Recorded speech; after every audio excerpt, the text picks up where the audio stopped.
This is the story of Kang, the cowardly dog. One day, out of nowhere, he, along with half the population, got transported to a dungeon. Everyone else? They got these OP skills ready to dominate. But Kang, he got stuck with a useless skill, resurrection. And let me tell you, that skill, it was nothing but a curse for him. He died more times than he could count, got smashed, got chopped into pieces, burned to death. Hell, one time he even got smashed by this goddamn thick goblin. And to make things even worse, his only family, his sister, is... Guys, please smash that 4,000 likes and hit that subscribe button if you're new. If you want to support me, I know you got this. I thank you all from deepest bottom of my ass, the deepest bottom of my heart. Now let's continue. It all started on that fateful day. Tomorrow was New Year's Eve, and like always, Kang came home after getting rejected by yet another company. And of course his sister, like always, started scolding him, asking, "Why the hell can't you get a job? For how long will I have to take care of you?" Kang had enough of all this. He was depressed, and to make things worse, he was also drunk. His head was spinning, so he just went straight to bed, even while his sister was still scolding him. As he lay there, he started to wonder why he was such a loser. He slowly fell asleep, thinking, tomorrow will be better. It was midnight, New Year's Eve, when suddenly a creepy voice murmured in his ear, startling him awake. The next thing he knew, he was in an endless white room. Before he could comprehend what was happening, words started appearing in front of his eyes. Suddenly, that same creepy voice welcomed Kang and informed him that the tutorial would begin shortly. Kang, unable to understand what was going on, questioned if someone had kidnapped him in his sleep or if someone was playing a cruel joke on him. Fear gripped him, but then he remembered that he had been sleeping. This realization brought him some relief. He must be dreaming. Thinking that he was just dreaming, Kang became happy. After all, he was already very depressed in real life. So finally having a dream felt like a small escape. But suddenly the same voice interrupted his thoughts, telling him that he was about to enter stage 1. To clear it, he would need to reach the destination point at the end of the bridge. The voice also warned that if he failed to complete the task, he would be killed. Kang started to grasp the gravity of the situation, but he still couldn't understand which bridge or what depth the voice was referring to. Suddenly, he was teleported to a dark cave. As he looked around, he got shocked. He noticed the ground beneath his feet creaking ominously. In front of him were several narrow stone bridges. He wasn't alone, many people were standing around him, but just below them, molten lava bubbled menacingly. One wrong step, and it would be the end. The sight of the lava shocked Kang to his core. He couldn't believe what he was seeing. It was just a dream, right? But the sensations were so intense, it didn't feel like any dream he'd ever had. He began to question the reality of the situation. Who were all these people? What was going on here? Looking around, he saw that the other people seemed just as shocked as he was. They were all standing there, bewildered and scared. Kang couldn't help but think, what kind of stupid dream is this? As he was trying to make sense of everything, a familiar voice called out to him. Kang turned to his left, and to his shock, he saw his sister standing on the same bridge. She was terrified, crying uncontrollably. The sight of his sister in this strange place filled Kang with even more shock, and the first this he said to his sister was, "Why the hell are you in my first dream of this year? This is ridiculous." This made her sister more shocked, and she replied, "I should be the one saying this. What is my brother doing in my dream?" She was still scared and confused, beginning to wonder if this really was just a dream. Everything felt too real. But Kang wasn't ready to listen to his sister's fears. In a serious tone, he said, "Don't act like this is your dream," because it was clearly his. But his sister only got more furious. She yelled back, asking if this was really the time to be arguing about whose dream it was. The heat of the lava and this sensation was too real to be a dream? And the bigger question, was it even possible to have such a natural conversation like this in a dream? But Kang, being a bit of a dumbass, he explained that a brain can be easily tricked. People always say they can't feel pain in their dreams, but that is a lie. Kang had experiences where it felt like he was really pissing, only to wake up and find that his blanket was safe. Hearing this, his sister got really annoyed. "Good job, very good job saying something so embarrassing in front of your sister." But Kang shrugged it off, saying it didn't matter. It was his dream, after all. With that, he began moving forward. determined to see where this bizarre experience would lead. After hearing this, Ju-hee was shocked. How could her brother be so dumb? She asked Kong where he was going, and Kong, slowly balancing himself and with a taunting tone, responded, "Didn't you read the system notification? It clearly said we have to go to the other side of the bridge to clear the level." He continued, "Well, I guess since it's my dream, an NPC like you couldn't know that." Hearing this, his sister got even more annoyed that Kang called her an NPC. She explained that she had also heard the notification, but asked Kang if he wasn't really scared. What if he fell from there? Kang dismissed her concerns, calling Ju-hee stupid because, after all, it was just a dream. He explained that even if he fell and died, what difference would it make? But before Kang could finish his sentence, a shadow fell in front of his eyes. Someone, a human trying to move forward on the bridge above him, slipped and fell. Kang watched slowly as the person plummeted down and then saw them burning in the lava below. As the unfortunate soul fell into the lava, he started screaming very loudly, burning right in front of Kang and his sister. The person's body melted before their eyes.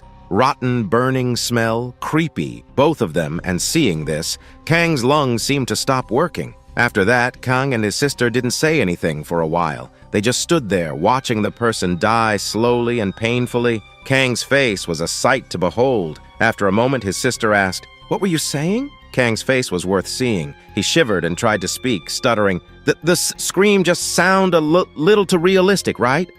I'm not scared at all." But he was so scared that he couldn't even speak properly. Seeing this, his sister sighed. His sister then crouched down and told Kang, "If you're so scared, then bow down and crawl forward like me." Saying this, she started moving forward slowly. Kang was clearly very scared. He still shivered, trying to save face, saying, "Who was scared? I wasn't scared." But then he thought, Ju-hee's idea isn't bad, so he decided to bow down and crawl. The scene shifted, showing that some time had passed. Many people had moved forward, while many others had fallen. But Kang and his sister were still slowly making their way forward. Although Kang's sister was scared, she didn't show it to her cowardly brother. She asked Kang, "What does he think happened to them? Any idea?" Kang, still in denial, insisted that it was probably just a very realistic nightmare. Kang's sister replied, "He is still stuck on that? Kang should have already realized by now that this isn't the case, right? Does Kang really think a dream this realistic can exist?" She continued,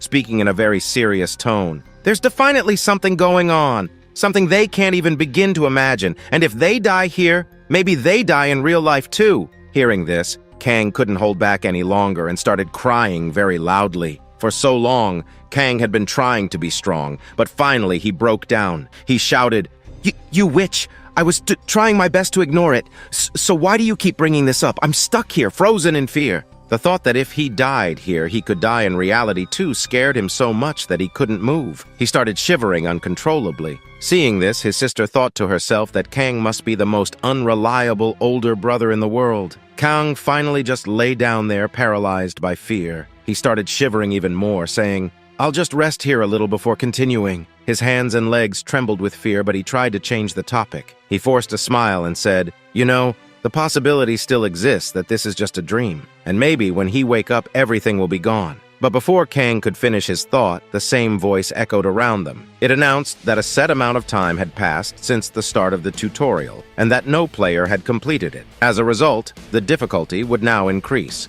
As soon as the voice stopped, a loud crackling sound started. Hearing this, Kang and his sister became very scared. Suddenly, the bridge behind Kang started breaking apart, not just his bridge, but everyone's. Seeing this, everyone became very scared and started running. Half of the people fell while running, while the other half kept going. But Kang, already terrified, became even more scared and couldn't move. His sister stood up and shouted to Kang, "Run fast or you'll die!" Kang finally managed to get up and started running. His sister was ahead of him and Kang was trailing behind, still very scared. He kept repeating to himself, "It's okay. The bridge isn't too narrow. If I don't trip, I'll reach the end. Just look ahead. Focus on the path. Just keep looking ahead." Saying this, he kept running as fast as he could. Finally, after a while, he saw the end of the bridge. Seeing this, he felt a surge of happiness. He thought that as soon as he reached the end, this nightmare would be over. But suddenly, he heard a crackling sound. He looked to his left and saw that his sister was also about to reach the end. But the ceiling above her was breaking apart.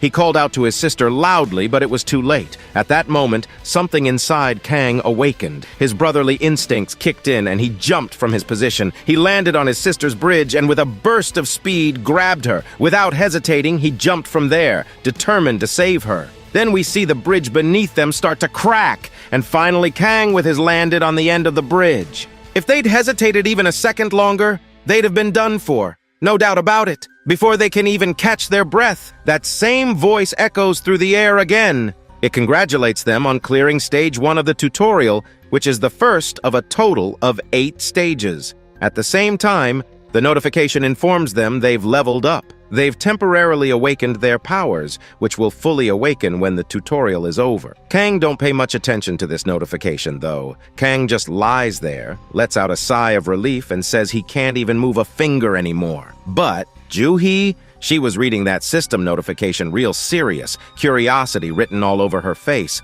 But Kang shouted, "Forget all that. You're not even gonna thank me for saving your life?" Juhi casually muttered a thank you, but Kang couldn't help but feel a little confused. Just a casual thank you, really? Juhi, on the other hand, was confused. What the heck is this temporarily awakened status window? In front of her was her status window. Her level was 1, her strength was 7, agility 12, vitality 6, magic power 13. But the most interesting part? Her skill was calm, which explained why she was so calm in this crazy situation. But when Kang heard the word system window, he lit up. Is this the same system window I'm thinking about? Even though he was dead tired, he somehow managed to open his system window, and boy, oh boy, his skill was resurrection. But before he could really check it out, he woke up screaming, drenched in sweat. He sat there silently for a while, taking it all in, realizing he was back in his room. It was morning. Was that really a dream, he thought? Was it? After a while, it's revealed that this strange news has spread all over the world. Almost half the population had the same dream,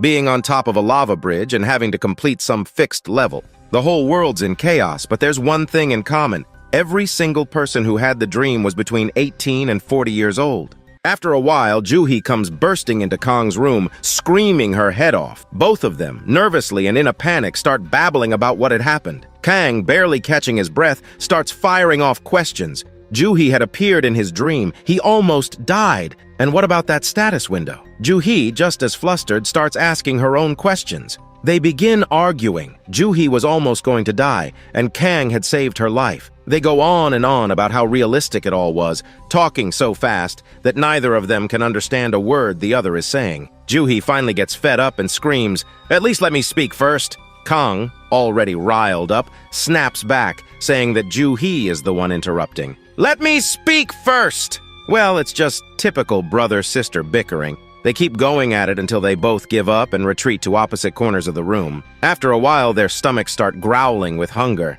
They decide to eat first and then sort everything out. While they're eating, the internet is going nuts. Everyone's talking about the end of the world, realistic dreams, shared dreams, apocalypse theories, you name it. The two of them sit down to eat, and finally, they manage to talk to each other without all the yelling. They start to realize that what they experienced wasn't just a dream. They had actually met and talked to each other, for real. It wasn't just something happening in their country either. Seems like people all over the world had the same dream. But Kang reads some strange news. Apparently, people who died in that dream didn't actually die in real life. According to the reports, 4 out of 10 people died in the dream, but nothing happened to them in reality. But Juhi wasn't so sure. She says that even though they didn't die, the experience was so realistic that if they had fallen into the lava, the feeling of dying would have been so intense it could have ruined their lives. Juhi even read online that the people who died in that dream ended up admitted to mental hospitals. They were so traumatized. They continue eating in silence.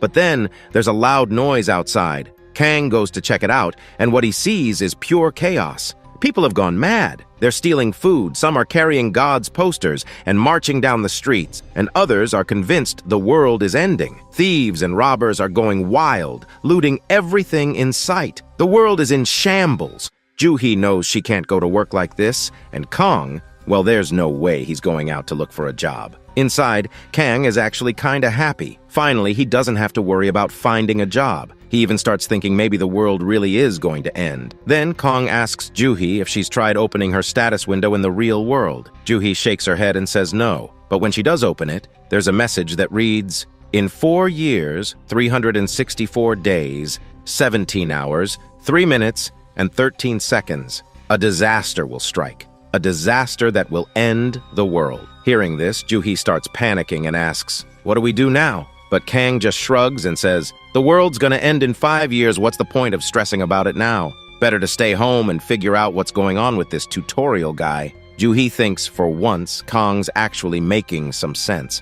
Meanwhile, the world slowly begins to calm down. The police start catching the thieves, and people begin to return to some sense of normalcy. Night falls, and everyone goes to sleep. Kang drifts off as well, but as soon as he closes his eyes, that same voice welcomes him back. The voice asks if he'd like to see the explanation and instructions for basic interference. Kang, already annoyed, says, "Skip all this and just show me my status window." The system complies, showing him his status window. Kang's still at level 1. His strength is 8, agility 9, stamina 8, magic power 14, and his unique ability is resurrection. Kang doesn't know if his stats are any good because he's only seen his own. The only thing that stands out is his magic power, which is higher than the other stats. He figures he's probably going to be good at magic, but when he checks his unique ability, resurrection, he gets shocked. He smirks and says, "This smells like an overpowered cheat ability." Kang checks the details of his resurrection ability. It says his resurrection rank is Z. After 24 hours of his death, he can come back to life. If the resurrection location isn't specified, it will take place at the last sleeping location. But there's a penalty. Kang's level will decrease by 1, and all his abilities will be reduced by 50% for 24 hours. However, in the tutorial, the resurrection penalty doesn't apply. Kang can't contain himself. He starts dancing around. He's got a god-level cheat ability. He thinks to himself, "Finally, I'm going to be able to get out of this pathetic loser life." But he had no idea what was going to happen to him. The scene shifts, and we see Kang wielding a big hammer, trying to fight an ugly goblin. He's swinging with all his might, trying to take down the goblin, but the goblin dodges his attacks easily. The objective of the second stage is to kill all the goblins, but Kang isn't able to take down even one. After struggling in front of the goblin for some time, he finally kills it, but the only reason he managed it was because he launched a surprise attack first. Goblin blood was pouring from its head, and Kang's hand was shaking. His whole body was covered in that disgusting blood, and Kang can't believe it. He's actually killed someone for real.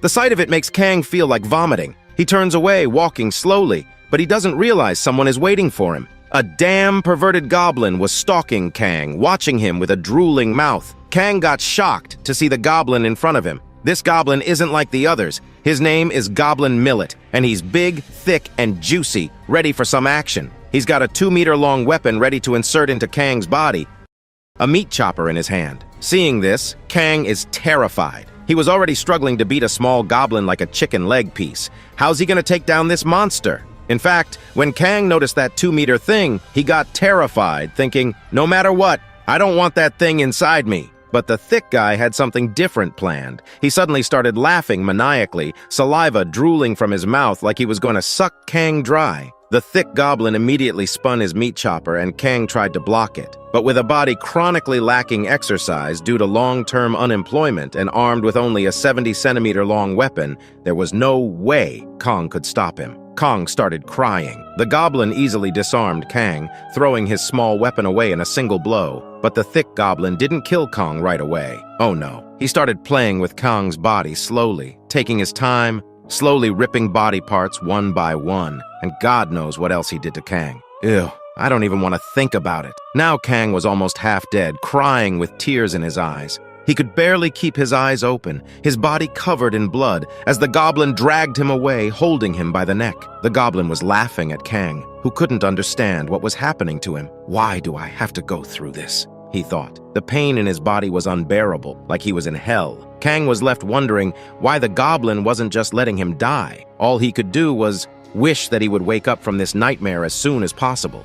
But Kang's suffering didn't end there. That day, he realized just how much blood a human body can hold. That thick and juicy goblin? After having his twisted fun with Kang, he dragged him for hours, holding him by the collar, taking him who knows where. And for all those hours, Kang endured unimaginable pain, unbearable, hellish suffering. Finally, after what felt like an eternity, the goblin hauled him in front of 3 more goblins. And then all 4 of them had their way with him. Kang's death came from blood loss and intense torture. He woke up in his bed screaming like a madman. Hearing his screams, Kang's sister Juhi woke up. She was angry, annoyed, and frustrated. She burst into his room with a loud bang, scolding him.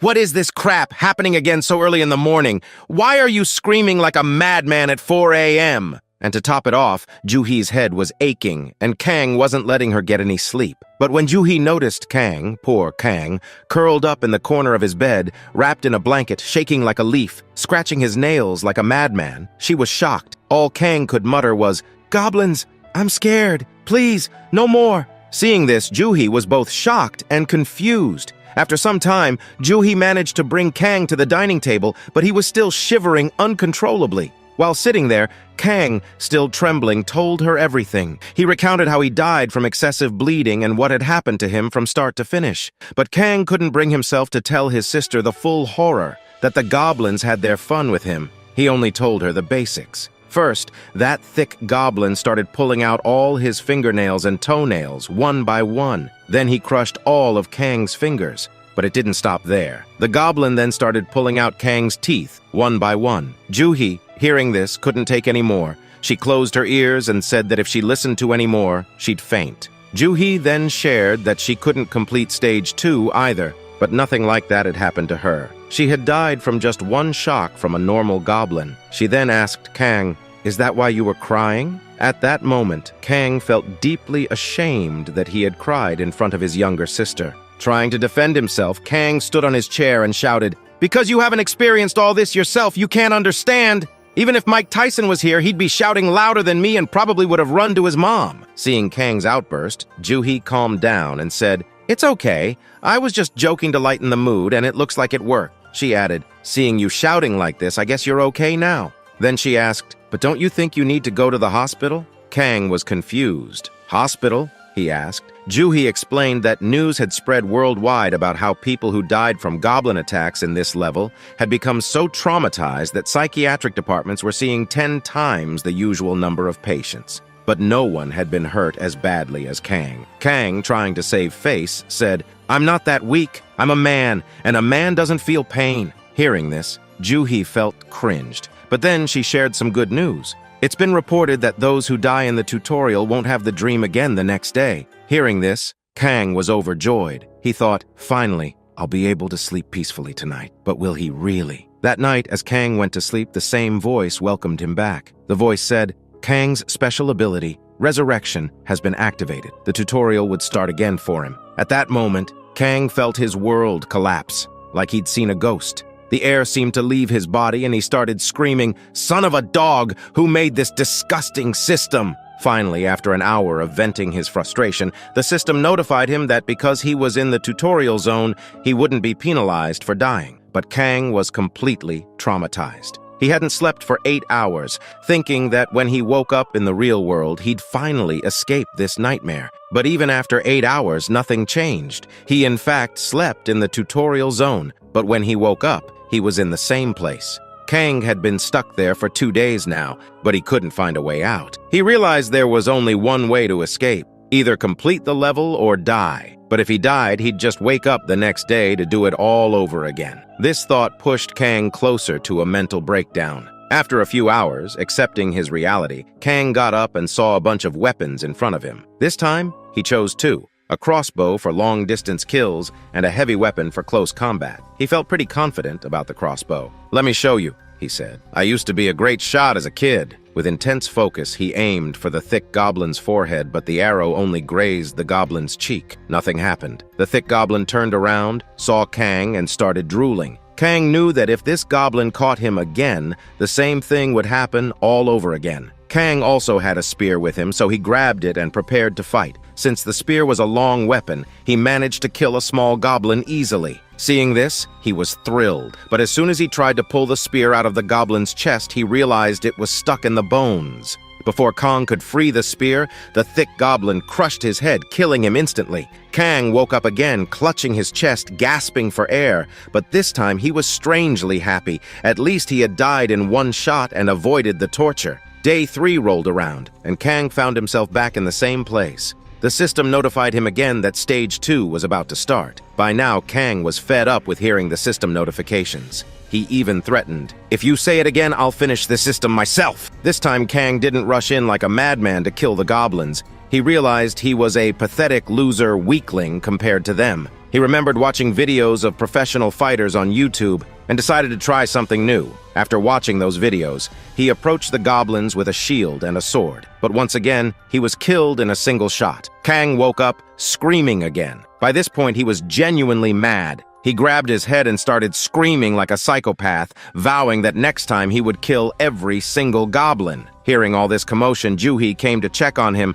but Kang kept repeating the same thing over and over. "I'll kill you, I'll kill every goblin." It was like the soul of the Goblin Slayer had possessed him. Seeing all this, Juhi thought to herself, one screw was loose in his mind before, now they've all come loose. By day 5, Kang had realized that watching videos on YouTube wasn't enough. He needed real-life experience. So in the same cave where he kept spawning, he took his sword and started practicing for hours, swinging it over and over. He trained relentlessly, even though he was exhausted, but his hard work paid off. After swinging the sword for an hour, the system notified him that his stamina had increased by 1. This pushed Kang to go beyond his limits. Seeing this, Kang was thrilled, but he collapsed from exhaustion. Frustrated, he thought, after swinging the sword for 8 hours, only 1 stamina point increased? This is injustice. Then he remembered that he had an additional stat point, so he put it into his strength. Now, with an extra point in strength and increased stamina, he thought he could finally take down the goblin. Filled with confidence, he screamed as he charged at the goblin again, but once more, the goblin killed Kang in a single blow. Kang woke up screaming yet again. For the next 15 days, Kang returned to the tutorial zone like a madman. He exercised, did push-ups, trained with his sword, and increased his stats. When he got tired of training, he'd let the goblins kill him in one blow and return to the real world. But all this took a toll on Kang's mind. He was on the verge of a mental breakdown when the system notified him that he had acquired basic swordsmanship at level F. Seeing this, Kang was surprised. The system explained that this swordsmanship skill was only used by local thugs, but it was better than nothing. Kang didn't care about the details. He was just happy to have acquired a skill. Although he had been training for hours, as soon as he picked up his sword, something changed in him. His eyes turned red, and he started screaming like a madman, filled with an uncontrollable rage. He shouted, "Today I'm going to kill every single goblin." His voice echoed through the cave, filled with a mix of anger and desperation. Although Kang had spent more than 15 to 20 days in the tutorial zone, in reality only 7 days had passed. During these days, Kang had gathered a lot of information. First off, there were only 5 goblins in the zone. 4 of them were the small chicken leg peace goblins, which Kang managed to defeat one by one. The main problem, however, was the perverted thick goblin. He was tough, making him very difficult to defeat. Kang had defeated the small goblins and now stood face to face with the thick one. The goblin attacked Kang with his meat chopper, but Kang dodged the blow with his shield. Kang had changed a lot. Now he could see the goblin's attacks coming. He could block and dodge them. With a dead, serious face, Kang unlocked his basic swordsmanship ability and tried to cut the goblin's head off. But once again, Kang only managed to scratch the goblin's face. He was already exhausted from defeating the other 4 goblins, and now after fighting the thick goblin, he was nearly spent, shivering with fatigue. Sensing Kang's weakness, the thick goblin took advantage, swinging his meat chopper and knocking Kang's sword far away. Kang was surprised, but managed to dodge another attempt by the goblin to cut his leg. Smirking, Kang thought to himself that this goblin really enjoyed torturing him. After fighting him so many times, Kang had memorized the goblin's attack pattern. The goblin never tried to kill Kang outright. He just wanted to capture him alive and have fun torturing him. This knowledge gave Kang a small advantage. Taking that advantage, Kang quickly bent down and kicked mud into the goblin's face, causing him to cry out in pain as the dirt stung his eyes. The goblin shouted loudly in agony. Seizing the moment, Kang picked up a large stone and smashed it into the goblin's leg with great force, breaking it. The goblin screamed in pain, thrashing his meat chopper wildly. Kang circled behind him while the goblin was still reeling from the attack. By the time the thick goblin opened his eyes, it was too late. Kang, screaming, "I am the strongest! I am inevitable!" smashed the goblin's face with the stone, causing blood to gush from the goblin's mouth and nose. The thick goblin collapsed, his body trembling as he struggled to breathe. Kang was overjoyed, patting himself on the back and praising himself for his victory, but the goblin wasn't dead yet. He was unconscious. Kang's face twisted into a sinister smile, his eyes gleaming with revenge. With a chilling grin, he whispered, "I'm going to torture this bastard as much as he tortured me." And with that, Kang tortured the goblin until he was dead. As soon as the goblin died, the system congratulated Kang for clearing Stage 2. He was awarded 5 additional stat points and a reward that allowed him to choose any weapon of his choice. Kang spread his arms, looked up at the sky, and said, "This is the power of the ultimate being! Am I a god?" He then started laughing like a maniac. The scene shifted, and we saw Kang back at his house, wearing an apron and cooking in the kitchen. Despite being a big deal in the tutorial, he was still a loser at home. Living at his sister's house for free meant he had to wake up every morning and cook. Kang told himself he was cooking in celebration of clearing Stage 2.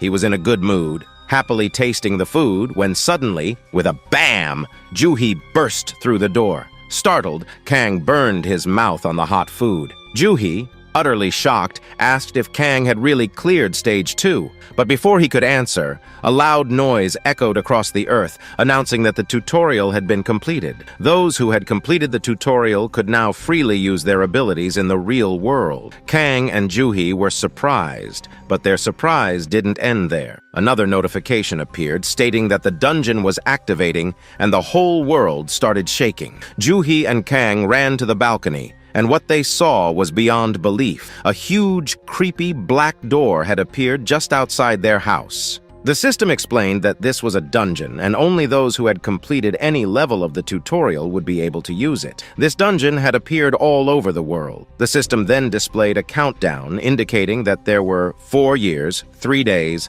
57 hours, 13 minutes, and 51 seconds remaining until complete connection with the Hakin dimension. After the dungeon appeared, the whole world plunged into chaos. Kang and Juhi decided to stay inside and look for organized, reliable information. That's when Kang discovered that the tutorial wasn't actually over yet. It turned out that a lot of people had just turned 18 that day and had received the tutorial for the first time. This meant that anyone who turned 18 would experience the tutorial. The world was going crazy, but Kang wasn't paying attention to all that. He was too excited to open his status window. He dramatically extended his hand and said, "Status window, open!" But nothing happened for a few seconds. Finally, the status window appeared, but it stated that the tutorial was still in progress, so Kang couldn't use it yet. Kang was confused, but then he realized that there were a total of 8 stages in the tutorial. It had been 8 days since the first tutorial started for others, meaning they had completed it and could use their status windows. But because of his resurrection ability, Kang was stuck in Stage 2. This meant that until he completed all 8 stages, he wouldn't be able to use his status window. Kang was very sad upon realizing this. He asked Juhi if she had found any information about Stage 3 online. Juhi explained that the tutorial was so difficult that very few people had reached Stage 3 or 4, and those who had completed it were keeping the information secret. They didn't want others to gain power so easily. But Kang, showing off his body and biceps, said, "I don't need that information anyway. I'm a genius, and I'll complete Stage 3 just like that." But will he really be able to do it? Let's see. The scene shifted again, showing a beautiful night with a glowing moon. In that moonlight, a glittering, delicious-looking golden liquid was falling like a waterfall. It turned out that it wasn't a waterfall at all, but a tribal man peeing, and that pee was falling directly on Kang's face. Kang was sitting quietly in a ghillie suit, and the tribal man was peeing on his head. The pee dripped slowly down Kang's mouth, and his mind filled with rage. "I will kill you! I will definitely kill you, you Then we go 10 hours back in a flashback to when Kang first arrived at Stage 3. As soon as he stepped into this new stage, the system welcomed him and announced that the name of the stage was Patience and Endurance Test. In any situation, the clear condition was that Kang had to kill a Gurkhan chieftain without anyone knowing. The fail condition, death. When Kang looked down at himself, he noticed he was wearing a ghillie suit. After assessing his situation, he realized this was some sort of hitman or assassin-type mission. He had never heard of a monster named Gurkhan Chieftain, so his first step was to find it. But before setting out on his mission, Kang wanted to check what rewards he had earned from Stage 2. He opened his status window and saw that he had leveled up from level 2 to level 4. His strength and agility were both at 10, stamina at 11, and magic at 14, with an additional stat point of 7. Not only that, he now had 3 abilities: basic swordsmanship, basic shield technique, and basic crossbow technique. Seeing this, Kang was amazed and shouted, "I am so rich! This is exactly how a status window should look." But Kang's happiness didn't last long. As soon as he opened the details for his basic shield and basic crossbow skills, he saw that they were practically useless. The shield skill was good enough to block local kids from bullying him, and the crossbow skill could only kill small goons. Kang's enthusiasm quickly turned to annoyance. Then, he remembered that because he cleared Stage 2, he had received a weapon as a reward. He eagerly opened his inventory and found a sword. Clicking on it, he pulled out a sparkling sword from his inventory. Kang admired the sword carefully, feeling very cool and powerful. He took the sword in his hand and started laughing like a madman, saying, "This is so awesome! I've always wanted to hold a sword like this." But the system, ever the buzzkill, notified him again. "This is just a shabby long sword." Kang's excitement turned to irritation once more, and he left in a huff. As Kang moved forward, he narrated to himself that Charlos Hathcock was a legendary sniper who had successfully assassinated a general from 1.4 kilometers away after crawling for 3 days. Kang respected him a lot. Kang had been crawling for 10 hours and had finally reached his destination, a village guarded by tribal people with drums beating in the background. He started thinking about how to kill the chieftain. There were many small huts, but Kang assumed the chief would be in the biggest one. At that moment, a guard slowly approached Kang, but Kang didn't notice him. After crawling in the grass for the past 10 hours, Kang had leaked pee, making his pants sticky and causing grass to cling to his body. Insects were biting him, and rainwater was soaking him to the ass. Kang was deep in thought when suddenly the guard appeared in front of him. The AIR seemed to leave Kang's lungs as he realized he might be caught. Kang looked up, and there stood a big, thick, muscular guard staring straight down at him. Kang thought his mission was over, but the guard slowly lifted his pants and started pissing directly on Kang's head. The guard, oblivious to Kang's presence, had simply come to pee in the grass, unaware that someone was hidden there. The pee kept flowing, dripping slowly into Kang's mouth. Kang's head was bursting with anger, his body trembling with rage. But he knew he had to stay calm, had to endure this humiliation. "I have to endure," he kept telling himself. "No matter what happens, I have to endure." The system had said this was a test of patience and endurance, and Kang was trying his best to hold it together. But then the guard started playing with his pee, letting it splash onto Kang's face. That was it. That was the final straw. Kang's rope of patience snapped. He leaped up, screaming, and started chasing after the guard, yelling, "I'm gonna cut your little pee-pee off!" The guard turned around in shock, seeing Kang's face still covered in his pee. Kang, screaming like an animal,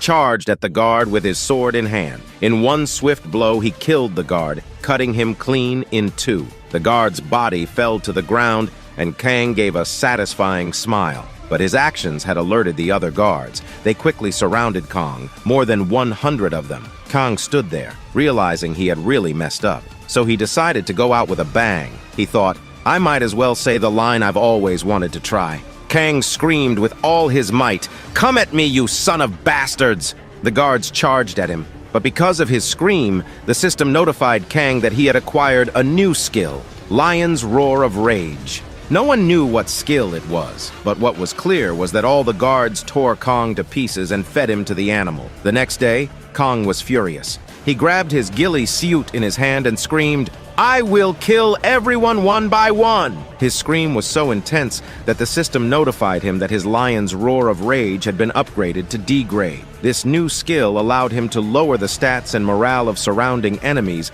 and remove all debuffs on himself. We then see Kang throwing his ghillie suit into the air and screaming, "I will kill each and every one of you damn bastards!" before charging toward the guards. Last time, Kang had spent 10 hours hiding in the bushes, observing that in the morning, the guards would scatter to go hunting. This meant they were easier to pick off one by one in the morning. Armed with this knowledge, Kang began cutting them down one by one, making his way to the tent. In a moment, Kang was inside the tent, his face twisted into a sinister smile. He hissed, "I'm here, you bastard Gurkhan chieftain!" But what he saw next made him go crazy. Inside the tent was a fat, ugly chieftain sitting comfortably, but next to him were two mages activating spells. With a single command from the chieftain, the mages released their spells on Kang. Kang suddenly felt stuck, as if the gravity around him had increased tenfold. He couldn't move. He was trapped. Kang didn't understand how to get out of this situation until he remembered his lion's roar of rage. Taking a deep breath, he screamed, "Die, you ugly fat ass!" The debuff was lifted instantly, and even the chieftain was shocked. Kang didn't waste a second. He charged at the chieftain, a satisfying smile on his face, and declared, "I am inevitable," before slicing the chieftain in two. With that, the system notified him that he had completed Stage 3 of the tutorial. Kang had gained a new ability, physical regeneration, which was B rank as a clear reward. And because Kang had completed Stage 3 in the shortest time possible, a new world record, he earned an additional reward, a title, the Undying League, which would increase his stats by 1. Kang paused for a moment, thinking, I completed Stage 3 in just 2 days. It had taken him weeks to complete Stage 2, and everyone knew what a mess he had been in Stage 1. Am I really a genius? He became very happy, imagining that if he kept clearing stages at this rate, he would complete Stage 4 in just a few minutes. He started fantasizing about himself as a legendary knight standing atop a slain dragon, but reality quickly caught up with him. A month had passed, and Kang still hadn't completed Stage 4. One morning, while cooking and watching the news, Kang suddenly woke up screaming. Juhi, his sister, wasn't even surprised. It had become a routine. She sighed and muttered, "There he goes again with his bullshit." She turned off the gas stove and remarked that if Kang kept waking up screaming like this, the neighbors would think she was killing him every morning. Juhi asked Kang, "What happened today? Did you slip, hit your head on a rock, and die?" She was clearly making fun of him. But then we see a very thick leg step out of Kang's room. In a loud voice, someone shouted, "I cleared it, you idiot!" Juhi, still half asleep, but then she saw Kang, his whole body wrapped in a red aura, screaming, "I just fucked everyone up!" Juhi didn't take Kang's words seriously at first, but as he stepped into the light, she was shocked, bewildered, and confused. She couldn't speak for a moment, but then she screamed, "What happened to you?" Standing in front of her was Kang, his body now swollen and twice the size it used to be, muscles bulging, his entire frame having become 10 times. After some time, we see Juhi, confused and bewildered, sitting down to have breakfast with Kang. She couldn't help but ask, "How did you become like this, Kang?" Kang, clearly very annoyed and frustrated, snapped back, "This tutorial won't let me live in peace. It's turned my life into hell." Juhi, still not fully understanding, said, "All that's fine, but day by day you're starting to look more like a criminal." Kang, with a hint of sarcasm, joked, "Wow, thanks. My little sister thinks I look like a criminal." And just like that, the two of them fell into their typical brother-sister bickering. After a while, with a serious expression, Kang explained that Stage 4 wasn't as hard as it seemed. Stage 4's theme was leadership, he began. All I had to do was lead a party, go inside the dungeon, and destroy its core. Simple, right? In the beginning, his party members seemed kind and helpful, but soon they started arguing, fighting over who would take the lead, how the resources would be managed, who would get the drops. Somehow,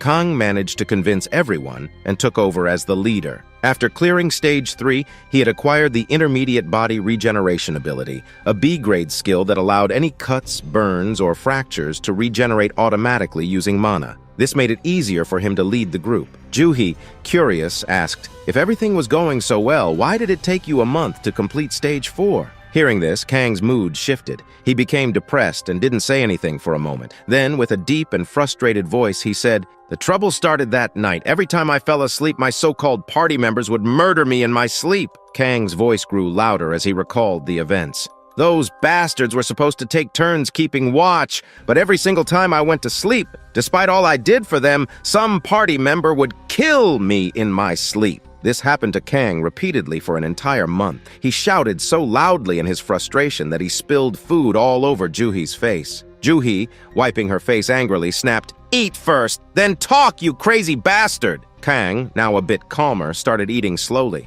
After a few bites, Juhi asked, "So how did Kang manage to complete Stage 4 today?" At this, Kang finally broke down. He started laughing like a psychopath. like a man who had lost his mind, with saliva dripping from his mouth. His eyes glowed red as he said, "I just eliminated all the annoying pests and moved on." The scene flashed back to the previous day. Kang stood with his party members who, as usual, started arguing. But this time, Kang's patience snapped. All the veins in his face popped out as he shouted, "To hell with the system! To hell with leadership!"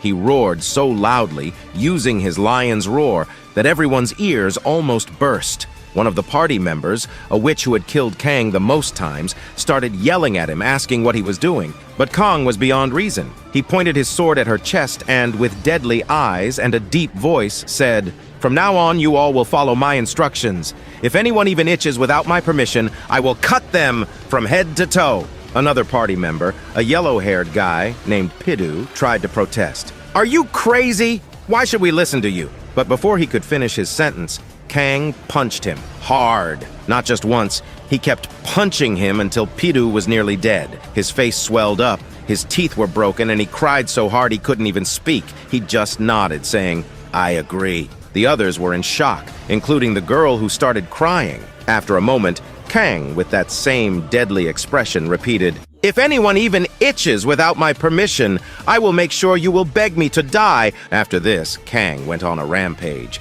speed running through the dungeon. He raided it 29 times, so he remembers every routes. So just in 8 hours, without sleeping, Kang slaughtering all the monsters one by one. He reached the dungeon's core and destroyed it in an instant. As soon as he did, the system congratulated Kang for completing Stage 4, awarding him a Ring of Strong Mind, a B-grade item. Kang's status window showed that he was now level 15, with strength at 17, agility at 16, endurance at 17, and magic at 15. By this time, Kang had raided the dungeon 30 times, collecting a vast amount of loot in his inventory: armor, weapons, pearls, magic stones. But he didn't even know what they were for. The Ring of Strong Mind made Kang immune to any mental attacks. Despite all the strength he had gained in the tutorial, none of it seemed to matter in the real world. But after Stage 5, Kang's body became the same as it was in the tutorial. He tried many times to use his powers, but he was still unable to do so. Right now,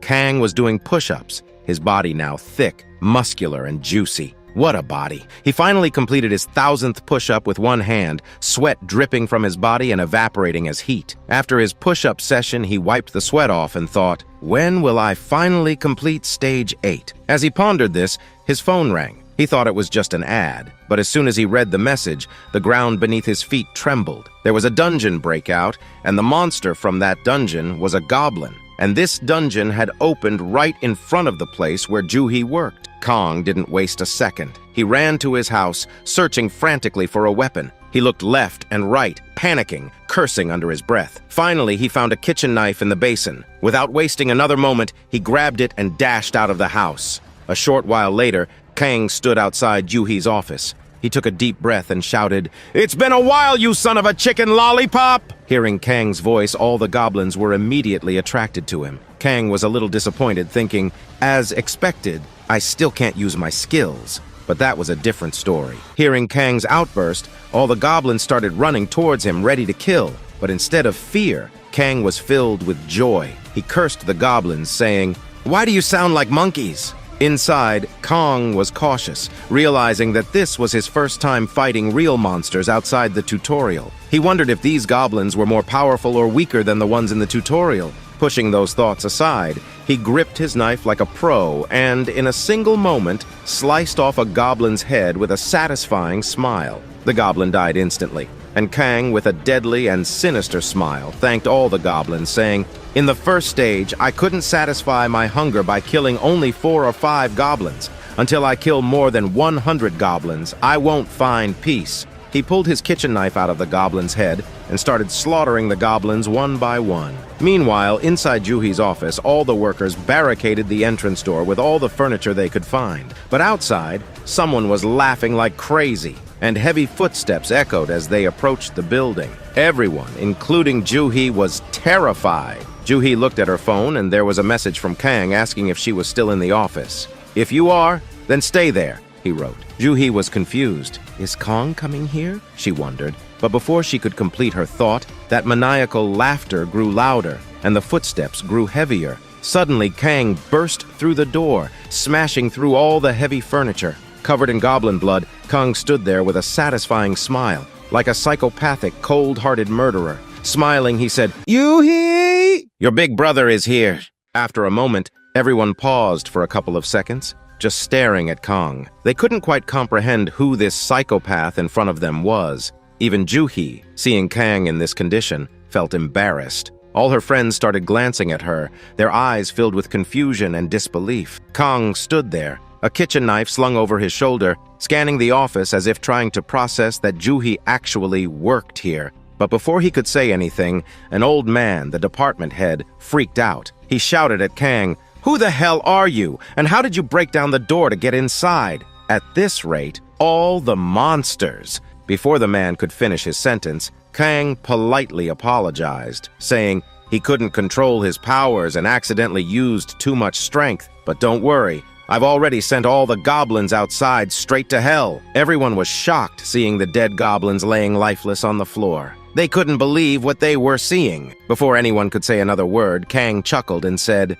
"He saw a lot of goblins in the alley and the nearby buildings, so I'll take care of them too." With that, he casually rested the goblin's sword on his shoulder, turned around and walked forward with swagger. He threw a glance back toward everyone and with a smirk said, "If I don't kill those goblins, I won't sleep peacefully tonight." The scene then shifted, showing Kang tied up in bandages, with Juhi tending to his wounds. Juhi, clearly annoyed, scolded him. "We don't have much saline water left. If you were going to get this injured, why'd you go out to kill all those goblins just to look cool?" Kang patted his body and shrugged. Right now, he is just an ordinary person. He can't use the skills he had in the tutorial, so yeah, he got a few scratches here and there, but it's no big deal. Juhi, her expression serious, warned Kang. If he can't use his abilities here, that means if he die, Kang might die for real. Kang brushed it off with a smirk. Yeah, but you gotta admit, what he did was pretty cool, right? Juhi, cracking a smile, reluctantly agreed. Yeah, it was cool. And just like that, their playful brother-sister banter kicked off again. Then, with a mischievous grin, Juhi leaned in and whispered in Kang's ear that all her friends have fallen for Kang after that cool act he pulled. They're driving her crazy, begging her to introduce them to Kang. Hearing this, our single virgin Kang started blushing and drifted off into his thoughts. But night soon fell, and as Kang went back to sleep, he was instantly greeted by the same voice, welcoming him to Stage 5. The voice announced, "The theme of this stage is wisdom." Kang didn't quite understand what wisdom meant in this context, but before he could wrap his head around it, a group of thick, juicy, plot-twisting mommy milkers girls appeared around him. They asked with seductive voices, "Are you the succubus?" Kang was utterly confused. Then the system notified him that the objective of this stage was to identify and kill the succubus hiding among these women. However, the catch was that once Kang discovered the succubus's true identity, he would become its first target. Hearing the word succubus, Kang's imagination ran wild. In his mind, he imagined a thick, juicy woman, seductive like a vampire, calling out to him. He remembered from games that a succubus drains men's juice, and now, with all these beautiful women in front of him, his single status ignited his inner passion. Before Kang could get too lost in his fantasies, a young, cute girl approached him. With a seductive voice, she asked, "What do you think? Who among us is the succubus?" For the first time, Kang found himself face to face with a girl who was not only cute, but also talking to him. He blushed, stammering, I don't know." But before he could say anything more, the system notified him that his ring of strong will was blocking a mental attack. Kang instantly realized that this girl was the succubus trying to control his mind. As night fell, Kang sat by the campfire, reflecting on the stages he had completed. Stage 1 was a nightmare of an inferno circus. Stage 2 was a brutal battle with goblins. Stage 3 had him crawling through mud for 10 hours only to get peed on by a monster. And Stage 4 was a month-long group project from hell. Kang chuckled to himself, thinking, finally I can enjoy something interesting after all that. The guy who had been cursing God all this time suddenly found himself thanking God, saying, "Thank you, God. Finally I can have some fun with these beautiful women." He was laughing so perverted that he had to control himself, thinking, no, I need to keep my cool. If the succubus finds out, I'm done for. And since the succubus only targeted men and Kang had mental protection, it meant that the succubus was toying with the other male NPCs. So for now, he decided to get some sleep. Tomorrow, he would make friends with the other female NPCs and finally defeat the succubus. But as soon as he woke up, he realized he wasn't in the tutorial anymore. He was back in Juhi's office. Startled, he shouted, waking up. Everyone around him cheered, congratulating him for heroically defeating the goblins. Even the male workers had become fans of Kang. They told him the good news. The army had arrived, but Kang wasn't in the mood to listen. He was still furious, angry at the succubus for almost getting the better of him. He muttered to himself that the succubus must have figured out that he knew her identity and had tried to kill him in his sleep. Just then, the rumbling of army trucks brought Kang back to reality. The whole building shook from the vibrations. The army had arrived, fully armed with AK-47S, M416S, and machine gun, mowing down goblins left and right. Everyone on the rooftop cheered with relief, but Kang sensed something was off. A creepy, chilling aura filled the air. Kang's eyes darted around until he spotted it. The army was gunning down goblins, but something wasn't right. Then he saw it, a red goblin with a spear, dodging every bullet fired at him. In one swift motion, the goblin separated a soldier's head from his body with a single blow. Panic erupted as the soldiers unleashed a hail of gunfire, but the goblin didn't even get a scratch. Instead, he grew angrier, his eyes turning blood red. With a terrifying roar, he charged at the army trucks, leaping into the air and slaughtered everyone in his path with a single strike. Kang watched all of this unfold from above, but it didn't end there. The red, ugly, thick goblin turned its creepy, deadly eyes directly toward Kang, staring right into his soul from across the building. That ugly-ass goblin had already taken down 3 army trucks, leaving just one standing. Panic set in among the soldiers as they frantically called for backup over the mic, but that didn't stop the ugly ass. After obliterating the remaining trucks, the ugly ass stood triumphantly on top of the last one, a lustful, perverted grin spreading across his face, like he was ready to suck them dry. Now, I don't know about other goblins, but let me tell you, when you see one looking like that, you better call a goblin slayer. The soldiers trembled in fear, their hands shaking as they tried to hold their weapons steady. The red goblin, with one powerful leap, launched himself at them. One brave soldier pulled out his M416 and began firing, but he knew deep down he was fucked up. Just as the red goblin was about to finish off the soldier, Kang arrived on the scene. Without a second thought, Kang picked up a massive piece of concrete and hurled it straight at the goblin's face. The impact sent the goblin flying far back. The soldiers, still in shock, tried to comprehend what had just happened. Who or what had just saved them? Kang entered the truck in style, a villainous smile playing on his lips. The soldiers, already scared of the red goblin, felt a new wave of fear wash over them as they looked at Kang's menacing grin. One soldier, his voice trembling, shouted, "It's a new monster attack! Fire at will!" Kang, now panicking himself, shouted back, "I'm a human! Are you crazy?" The soldier took a closer look and realized that despite his monstrous appearance, Kang was indeed human. Embarrassed, he muttered an apology, thinking Kang might be one of the awakened they had called for support. But Kang wasn't focused on the soldier's apology. He noticed the red goblin slowly getting back up. Kang didn't decide to help the army because he was kind and wanted to act like a hero. No. He realized that if the army lost, the goblin would have come straight for him, putting Juhi in danger. Deciding it was better to take the goblin down with the army's help, he acted swiftly. Kang hopped off the truck and asked the soldiers, "You guys got any tear gas?" They nodded, but mentioned they didn't have an extra mask for Kang. Without hesitation, Kang replied, "He don't need a tear gas mask." The soldiers, confused, prepared to throw the tear bomb as soon as Kang engaged. Meanwhile, Juhi was freaking out, wondering what the hell Kang was thinking, going down to fight with no abilities. But it was time for the showdown. Kang versus the ugly-ass red goblin. Kang grinned, his excitement barely contained. "I've killed so many goblins, but none of them gave me the satisfaction I craved. Finally, a worthy opponent." Well, at this point, Kang officially became the Goblin Slayer. The red goblin seemed to understand Kang's taunt, growing increasingly annoyed. Before their fight could escalate, the soldier tossed the tear bomb. As it exploded, the red goblin went berserk. His eyes filled with tears and he screamed in agony, thrashing about wildly. Kang's eyes watered too, but after surviving hellish days with goblins, Kang had learned one thing. Goblins are sensitive as hell when it comes to their eyes. As for Kang, After being tortured and experiencing so much unimaginable pain, he just became Kaneki. This much pain was no big deal to him. He just laughed maniacally, exited to kill some goblin. With that, Kang dashed toward the ugly-ass goblin. Despite the water streaming from his eyes, nose, and from God know where, Kang unleashed a barrage of attacks on the goblin, who could do nothing but close his eyes and stand there, unable to fight back. But after a while, Kang realized something unsettling. His attacks weren't even scratching the goblin. Meanwhile, the soldiers watched from a distance, wondering, is this crazy guy was actually an awakener? Just then, a voice from behind one of the soldiers said, "I thought I was the only one who came here for support. Who's this guy?" As the mysterious figure continued to watch Kang from a distance, Kang noticed that despite all his efforts, his sword was completely worn out, and the goblin still hadn't taken any damage.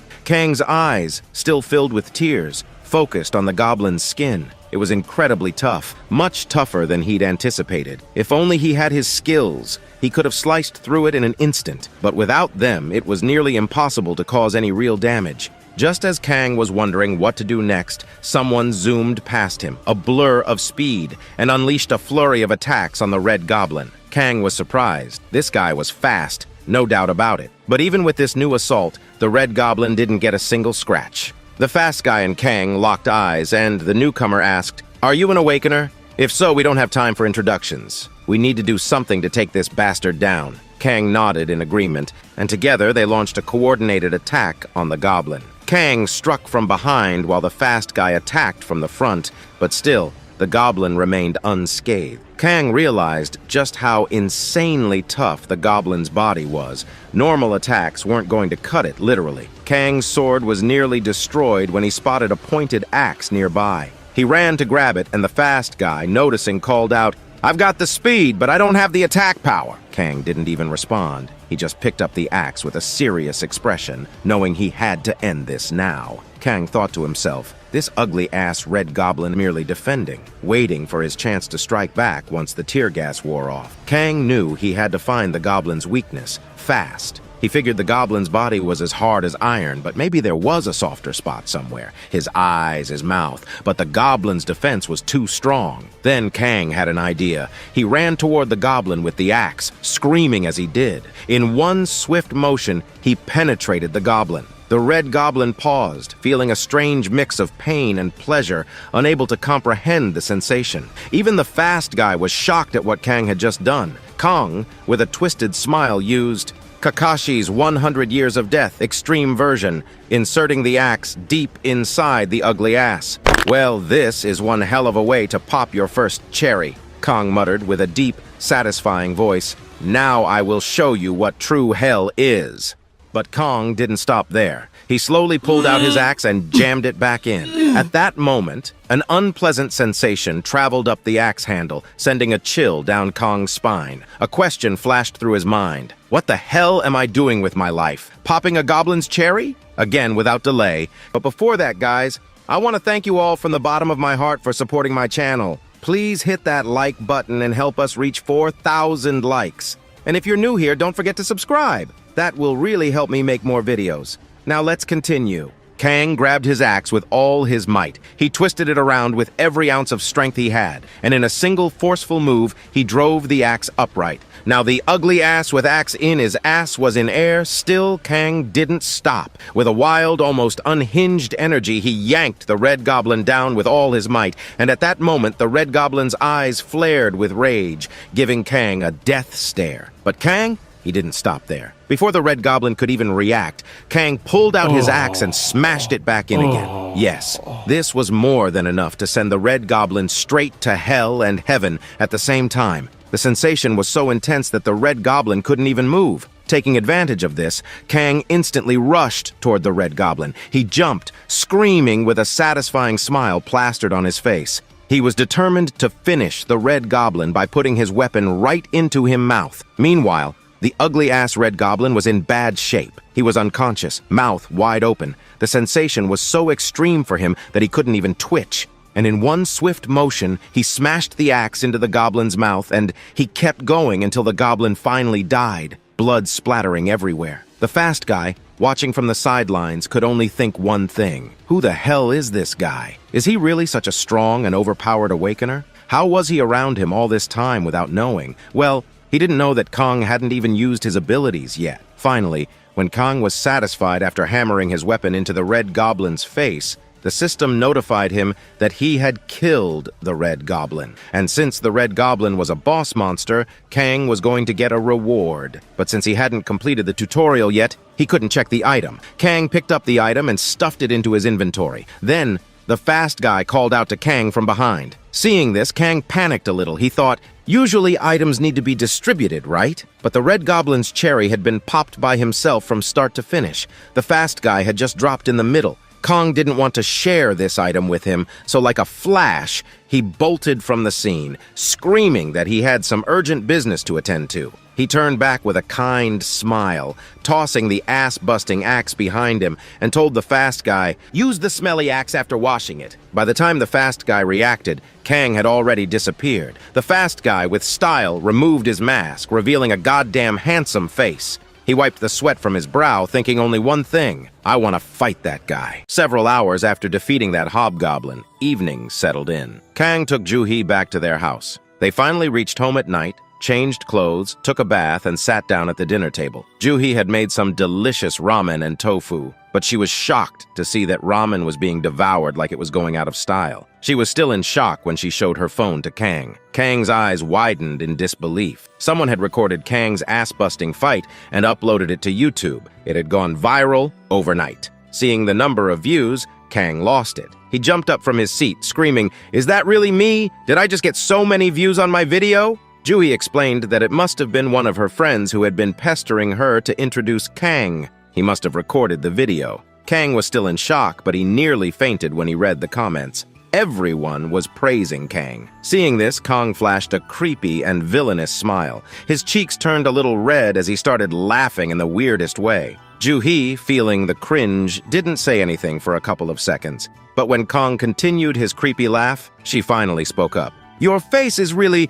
Kong." Kong understood that Juhi was about to make fun of his face again, but before she could say more, Kang continued reading the comments. What did he see there? People were making fun of his face too. Some were saying his face looked like that of a criminal who had escaped from jail. Others said it was a face you could only make after killing 5,000 to 10,000 people. One girl even said that if she saw that face on the road, she'd pee in her pants.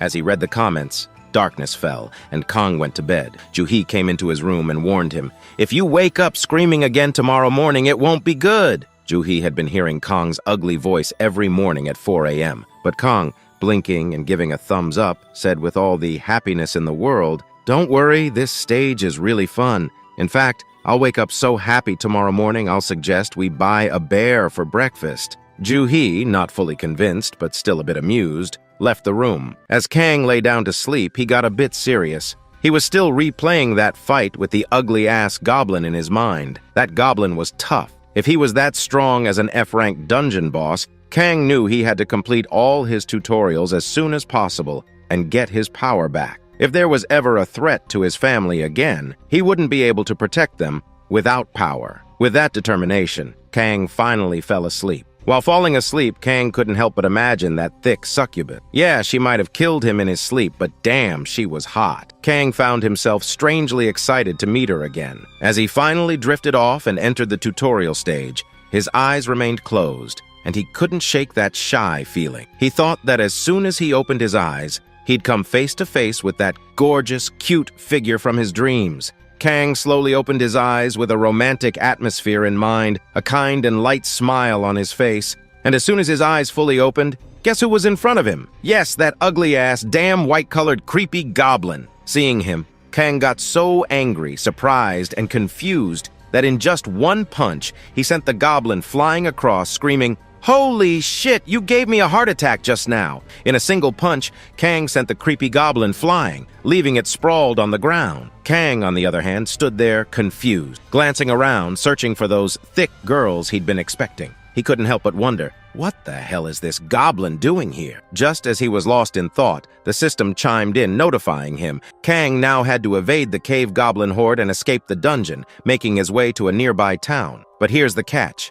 These cave goblins had terrible eyesight but extraordinary hearing. They always moved in groups of 5 to 10,000, and if Kang made even the slightest noise, he'd be toast. Well, it was already too late. Kang's scream had already alerted more than 100 goblins who now surrounded him. The color drained from Kang's face. With a dead, serious expression, Kang realized that thousands of goblins were about to eat him raw, but was not even a sing-bit worried about that. Grinding his teeth, he screamed at the top of his lungs, "Why did the tutorial content change? Where are my thick milker?" As the goblins closed in, Kang continued screaming, the same words echoing over and over, and then they ate him alive. Kang woke up screaming, drenched in sweat, startling Juhi awake yet again at 4 a.m. Meanwhile, the scene shifts. We see a man in a black coat and pants beating the crap out of 2 thugs. One thug lay on the floor, blood dripping from his face. He tried to say something, but the man crushed his face, silencing him. The man sighed, clearly bored out of his mind. "I'm so tired of dealing with these ants. I want to fight someone strong." Then, with the most perverted and lustful grin, he licked the thug's blood from his face. His thoughts drifted back to that ass-busting video of Kang he'd seen on YouTube, and with a twisted smile, he whispered, I want to meet and fight that guy." Almost 2 months had passed, and Kang was still stuck in the damn 5th stage of the tutorial. One night, Juhi came home from work, tired as hell. As soon as she opened the door, what does she see? Kang, wearing round glasses, suit boots, gel slicked on his forehead, a black coat draped over his shoulders, and a holy book in hand, murmuring, "Holy shit." Juhi felt instant disgust. "What kind of mess am I supposed to deal with right after work?" she groaned. Kang, trying to look all majestic, explained to Juhi that his mind was all messed up after dying so many times. So he got himself a holy book and was trying to calm his mind like a damn monk. Then, with an exaggerated flair, he opened the holy book and started telling the story of his life. "How? It's been 53 days! Holy 53 days!" he shouted. "Who's the goddamn bastard changing the stage every time I open my eyes?" Sometimes he'd wake up sitting on the lap of a thick goblin. Sometimes the goblin was cooking him in a soup, and other times it was cutting his meat. Why the hell is it always goblins? Meanwhile, Juhi sat on the floor, holding her head, thinking, day by day, my brother is going crazy. Looks like I'll have to put him in a mental asylum. After listening to Kang's nonsense for half an hour, Juhi couldn't take it anymore. She stood up in anger and yelled, "Stop your nonsense! If you've got money to buy suits and boots and holy books, then why don't you get your room soundproofed so I don't have to hear your ugly voice every morning?" It was night again, and Kang went back to stage 5 with a sad face. But this time, Kang was surprised. There were no goblins around. In fact, it was a dungeon. Kang's face lit up with happiness, and the system notified him that he had to beat this dungeon. Kang gave a villainous smile and, without hesitation, headed straight for the dungeon boss. The boss turned out to be a massive tarantula.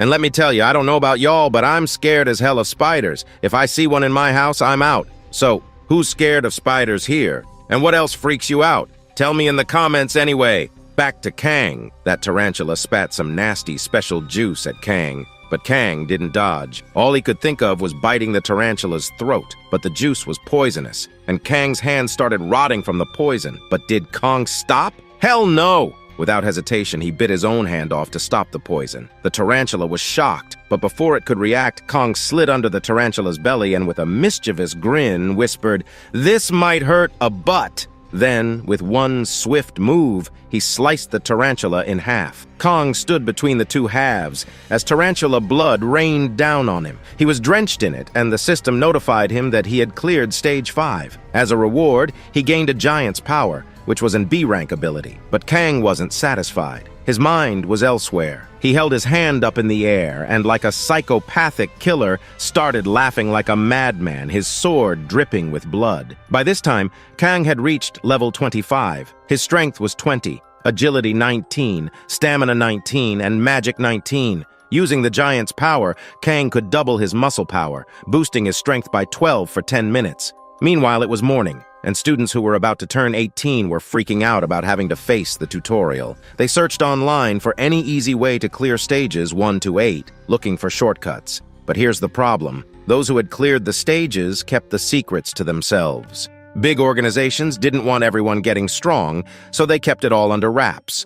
Then one of the students stumbled upon a unique post titled, "The Secret to Clearing Stage 1 to Stage 8. Curious, they started reading, but soon they were sweating and confused. The post said, if you want to clear Stage 1, you've got to use your muscle power and muscle power for Stage 2 as well. In fact, there's nothing in the world that can't be solved by power. And if your problem isn't being solved, it means you're not strong enough." The post was full of this kind of stuff. The students quickly declared the post a scam and started joking about it in the comments. Who's this crazy person talking nonsense? They wondered. Meanwhile, Kong saw the negative comments on his post and got furious. He shouted, "I've been so generous, giving all these good tips, and these kids don't even appreciate it." Juhi, seeing this, told Kang that his rules only apply to him, and he should stop troubling the poor kids. But Kang, with a thumbs up, said, "Just wait and see." As soon as he cleared Stage 8, but before Kong would finish his sentence, Juhi paused and then burst out laughing, saying, "At the speed Kang is going, he will clear all the stages in 10 years.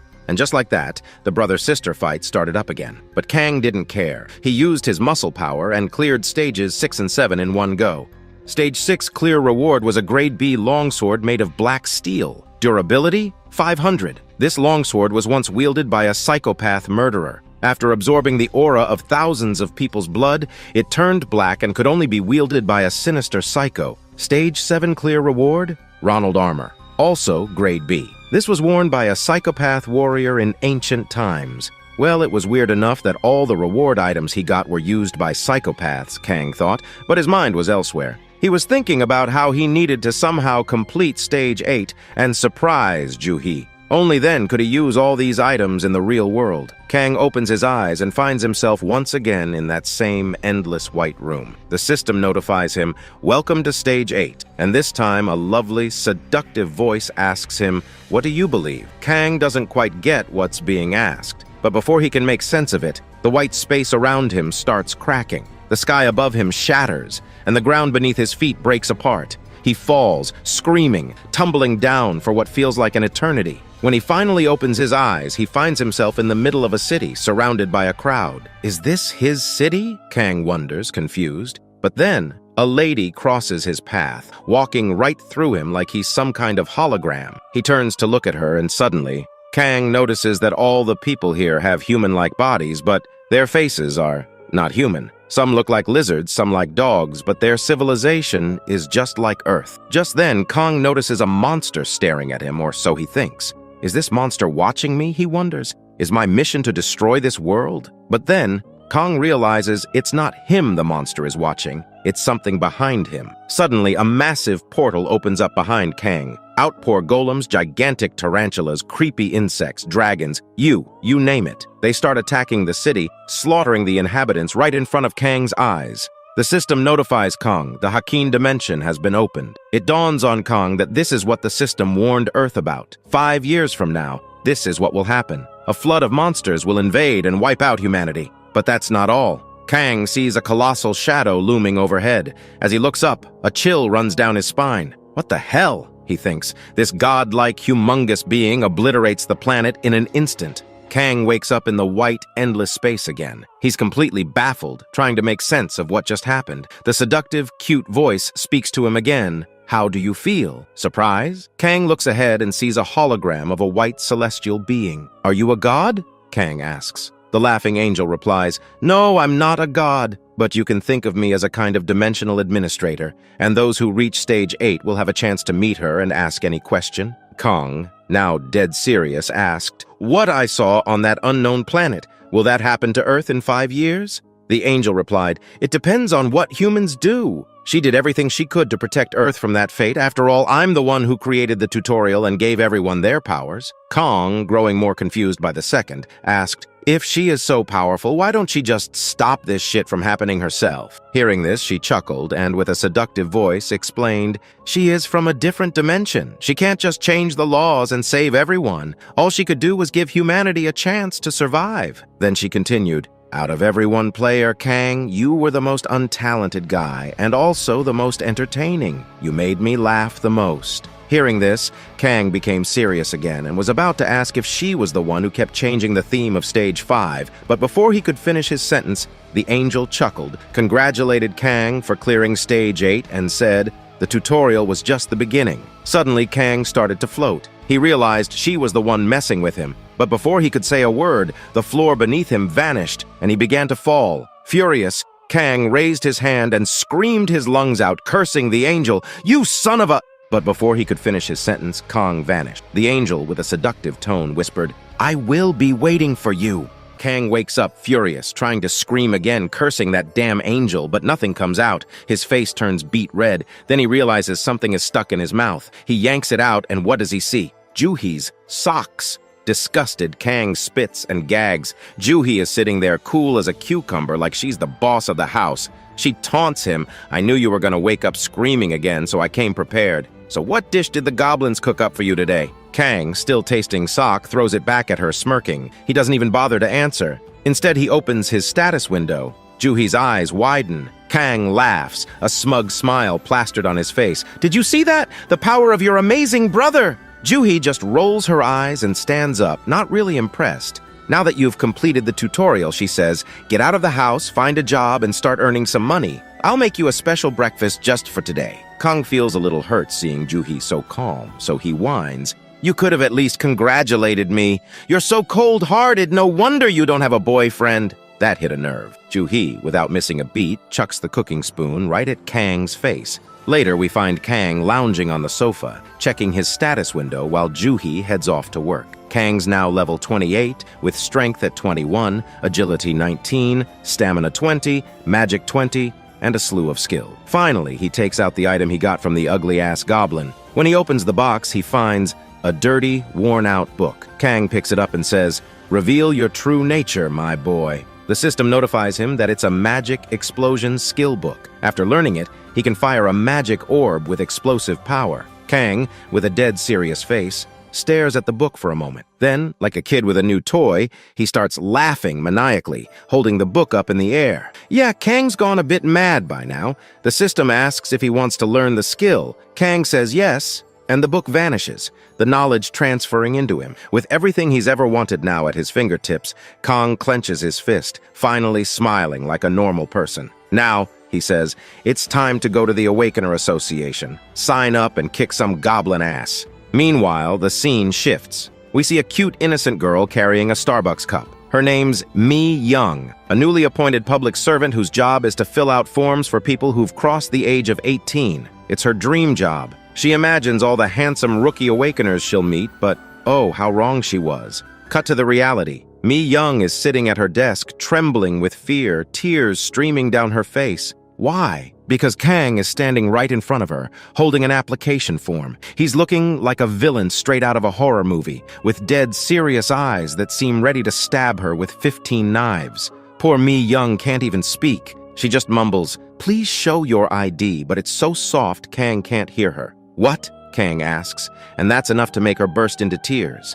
The other awakeners in line start whispering, thinking Kang must be some criminal who escaped from jail. Cameras come out, recording the scene. Kang, clueless, just tries to calm her down, but the more he tries, the more she cries. Then from behind, a kind voice asks, "Is there a problem here?" Kang turns around, panicked, and sees a handsome guy with glasses walking up. Their eyes meet, and they instantly recognize each other from that ugly goblin fight. Neither says a word, but they both know who the other is. This guy's name is Kim, and he's an instructor here. Kim takes the form from Mi Young and calls Kang aside. He starts questioning him, pointing out how Kang looks completely different from the application form. Kang tries to explain, saying he doesn't really know how it happened. Maybe the tutorial messed with his looks. He even offers to verify it with his fingerprint and DNA. But when Kim realizes that Kang cleared up to stage 5 and is already at level 12, he's shocked. Kang, thinking level 12 and stage 5 were low, wanted to stay low-key, but in reality, barely anyone gets past stage 3, and most people only clear stage 1 or 2. Kang finds himself in a tight situation, so he lies, saying that when the government hadn't yet made laws requiring an awakened ID to raid dungeons, he'd gone on some raids. Kim realizes Kang's hiding something, but doesn't say anything. Instead, he asks, "What exactly is that Men Force Strength skill?" Kang explains it increases his muscle power by 2 for 10 minutes, and he can go zoom with it. Kim then asks Kang to show the rewards from stages 2, 5 to prove he really cleared them. Kang thinks this guy is asking way too many questions, but he doesn't have a choice. So Kang raises his hand, flexes his muscles, and then, brace yourself, bites into his own skin, chewing a big chunk out of his hand. Blood's dripping everywhere, and Kim feels a chill run down his spine. But in no time, the wound heals right in front of him. Kim, still in shock, realizes Kang has a self-healing ability. At this rate, Kang's gonna become Deadpool. Then Kang shows off his ring, explaining it prevents mental attacks and asks for permission to use his Stage 5 skill. He explains it's a skill that instills fear in nearby enemies. Kim, thinking it might not be that strong, agrees. On the other side of the room, the same perverted black coat man is standing there. As he looks over, he notices Kang taking a deep breath. The moment he sees Kang, he remembers the ass-busting video on YouTube and feels chills run down his spine. Trusting his instincts, he immediately closes his ears, knowing what's coming. The rest of the people, they don't get it until it's too late. Kang roars, and everyone in the room collapses, their strength drained, barely able to move. When Kang finishes, Kim is left in shock. Even he got affected by it. Kang, finally smiling like a normal person, asks, "Was that enough to prove it?" Both of them start to discuss things further. But meanwhile, the pervy guy is watching Kang with his mouth wide open in awe. And then he does it. He gives the most lustful, psycho, creepy reaction you've ever seen. And let me tell you, that is the face of a gay, I repeat you. If see him, you need you run with all you might. After a while, we see Kang imagining that he's become so handsome and hot that girls fall in love with him just by looking at his ID card. He even fantasizes that he almost got denied entry because he looked so different from his photo. On the other hand, all the candidates around Kang start gossiping, saying things like, "This guy shouted at that girl so loudly she almost cried, and she practically fainted from fear." While Kang's munching on his protein bar, Kim walks into the classroom with two instructors. As soon as he arrives, he introduces himself, saying, "My name is Kim, and I'm the instructor for this group." Everyone starts clapping, and Kim begins his lecture. He explains that the training will consist of 10 days of morning theory classes and afternoon practical sessions. Meals and accommodations will be provided here. But then Kim drops some harsh truth. "Don't think we're going to teach you some secret or techniques here. The reality is, just like trash, hunters die in dungeons every day. So if you've come here to become a hunter, keep in mind that you could die in a dungeon at any time. And with new dungeons popping up daily, even if you've studied up on existing ones, your chances of dying are still high." Kang is listening to all this and thinks, "Man, this guy's talking about death right from the get-go." Then Kim continues, "I'm not here to teach you useless stuff. I'll only teach you the basics you need to survive." After a while, Kim says it's time for a 10-minute break. Meanwhile, Kang looks up at the ceiling and mutters to himself, he was bored to death. He wonders if he'll have to endure this for 10 whole days. As Kang's lost in thought, a man with a loud voice calls out to him. His name is Sohil, a total musclehead. He raises his hand towards Kang with a polite smile. Kang looks at him and thinks, what's up with this musclehead pig? But he knows it'll be awkward if he doesn't shake hands, so he introduces himself as Kang and shakes Sohil's hand. But as soon as Kang shakes his hand, Sohil gives a smirking smile. Kang immediately understands what this musclehead is up to. Sohil puts all his strength into his grip, squeezing Kang's hand hard, saying, "Please take care of me." With a mischievous smile, Sohil thinks to himself, gotta put this guy in his place right from the start. He hasn't liked Kang since he screamed so loudly during the application process that his ears almost burst.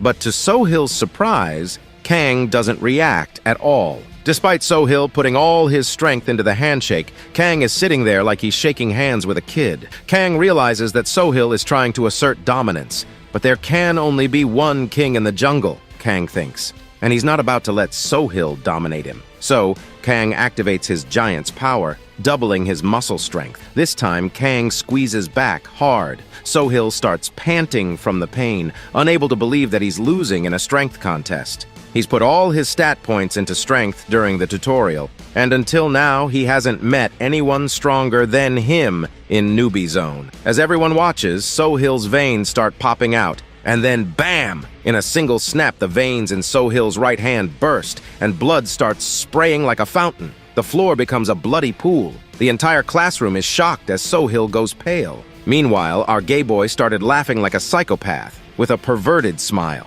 He's become Kang's biggest fan, drooling with admiration, even clapping as the floor gets drenched in blood, and the musclehead screams in pain. An ambulance comes and takes Sohil away. Meanwhile, Kang tries to explain in anger, "This was just an accident! I didn't do anything!" That musclehead pig came over and squeezed his hand so hard that if he hadn't used his strength in self-defense, his veins would have burst. Kang tells Kim if he don't believe him, Kim can check the classroom cameras. Kim, still shocked, asks about Kang's unique ability. Kang explains that it's called Strength of the Strong, which increases his strength by 1.5 times. But Kim is confused. Didn't you say earlier that your unique ability is Strength of the Man Force, which increases your strength by 2 times? Kang tries to cover it up, saying, "I'm not great with numbers. Must have gotten confused." Kim, realizing Kang is hiding something, just sighs. He knows Kang didn't do it on purpose, so he lets it slide and tells Kang to go back to class, but warns him, no more commotion. Kang, still angry, sits down and thinks, why can't anyone just let me live in peace? But then, another voice calls out to him.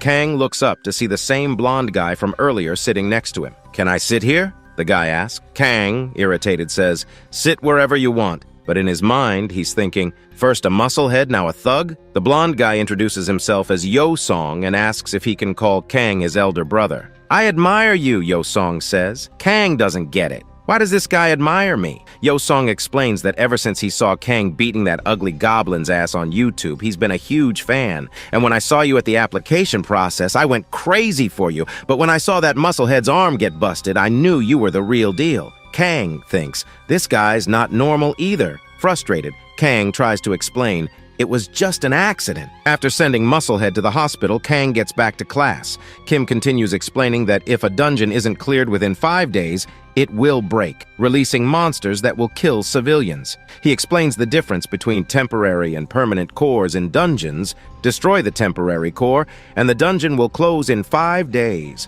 Destroy the permanent core, and it closes immediately. But then, another big-headed musclehead, Number 2 shouts from the back, "I didn't come here for useless lectures. Get me combat training and my certificate now." The guard gets angry and is about to kick him out, but Kim stops him. With a serious voice, Kim calls Musclehead No. 2 to the stage. The guy, full of confidence, with a smirking smile, says, "I'm on the stage now. Do whatever you want." Are all the people in this story genuinely perverted? Kim takes off his coat, steps down from the stage, and starts a timer on his phone for 1 minute. "If you can even touch me within this minute, you'll graduate immediately," Kim says. But then, with a deadly stare, he adds, "But if you fail, you're expelled." Both Kim and Sohil watch, saying, "Musclehead No. 2 is so arrogant, it's a bit annoying." But then, they both give a freaky, creepy, psychopathic smile and say, "But it's gonna be fun, so it's fine, I'm telling you." Both of these guys are battle fanatics.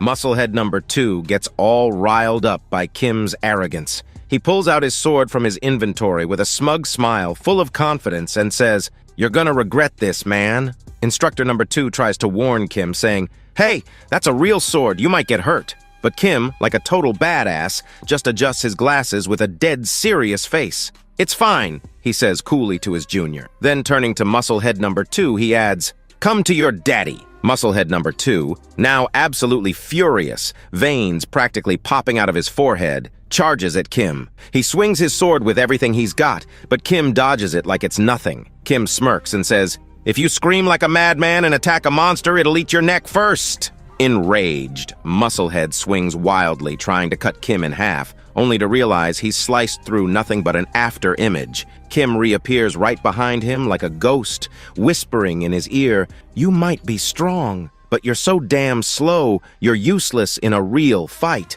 This drives Musclehead crazy. His eyes glow with rage as he turns and starts attacking Kim like a madman, swinging his sword frantically, desperate to land even a single clean hit. But Kim, cool as ever, dodges every attack like he's playing with a kid, making Musclehead look like a fool. Musclehead's rage boils over, his head practically about to explode. He starts swinging his sword wildly like a savage beast. But Kim's done playing. With just one kick, he sends Musclehead No. 2's sword flying up into the ceiling. "And here's your final lesson," Kim says with a smirk. "If you keep swinging around like a madman without conserving your energy, you'll run out of stamina before you know it." Then, as cool as ever, Kim pulls out his phone, checks the time, and says, 1 minute 28 seconds, time's up, you're expelled. The entire room is shocked. Even Kang is impressed by Kim's speed. Damn, Kang thinks, if I fought him 1v1, could I beat him? And right at that moment, both Kang and Yusong, making the most criminalistic psychopathic, started to laugh, thinking about what would happen if they fought Kim. Yusong's so eager to fight Kim, he's practically drooling. Kim notices Yusong's laughter and looks over. What he sees is Yusong with a blushing face, saliva practically dripping from his mouth. Kong, noticing this, mutters, "Ayo, is this dude a psychopath? Maybe I shouldn't have let him sit next to me. People are gonna think this hot, handsome guy is hanging out with a psycho." Well, see, who is even talking about looking like Fico? Wow. The practical class started, and everyone gathered on the ground. Kim announced that today's focus would be on weapon training. He instructed everyone to choose their preferred weapon and begin practicing. Gradually, the instructors would come around to give individual guidance. Kang picked up a long sword and, while examining it, thought, "This is so boring." Then Yusong came up behind him, saying that practicing alone was dull and suggested they spar together. Hearing this, Kang's face lit up with excitement, but just as quickly, Kim shouted from behind that personal sparring was prohibited until day 6. If anyone was caught doing it, they'd be expelled. Hearing this, Kang's excitement vanished, replaced with disappointment. Time passed and everyone was busy practicing. From a distance, Kang sat with his mouth open, watching the others. He thought to himself, all these people are just pussies. Watching them made him sleepy. He decided that instead of just sitting there bored, he might as well swing his sword around. At least it would help build some muscle. So, half-heartedly, he started swinging his sword randomly, using his F-rank sword skill like a bumblebee flitting about. Kim noticed this and watched him for a long time. Eventually, he walked over to Kang and with an arrogant, strict voice said, "Your sword skill is trash. Where did you learn something so terrible? If you go into a dungeon with that, you'll be the first to die." Hearing this, Kang paused and stared at the instructor with deadly eyes. The instructor continued pointing out Kang's shortcomings. Kang, in his mind, imagined grabbing the instructor by the neck and, with a deadly, creepy, villainous face, threatening him. "Let's fight one-on-one. Let's see if my sword skill is trash or not." In reality, the instructor's pants might have been sweating from fear if he'd seen Kang's terrifying face.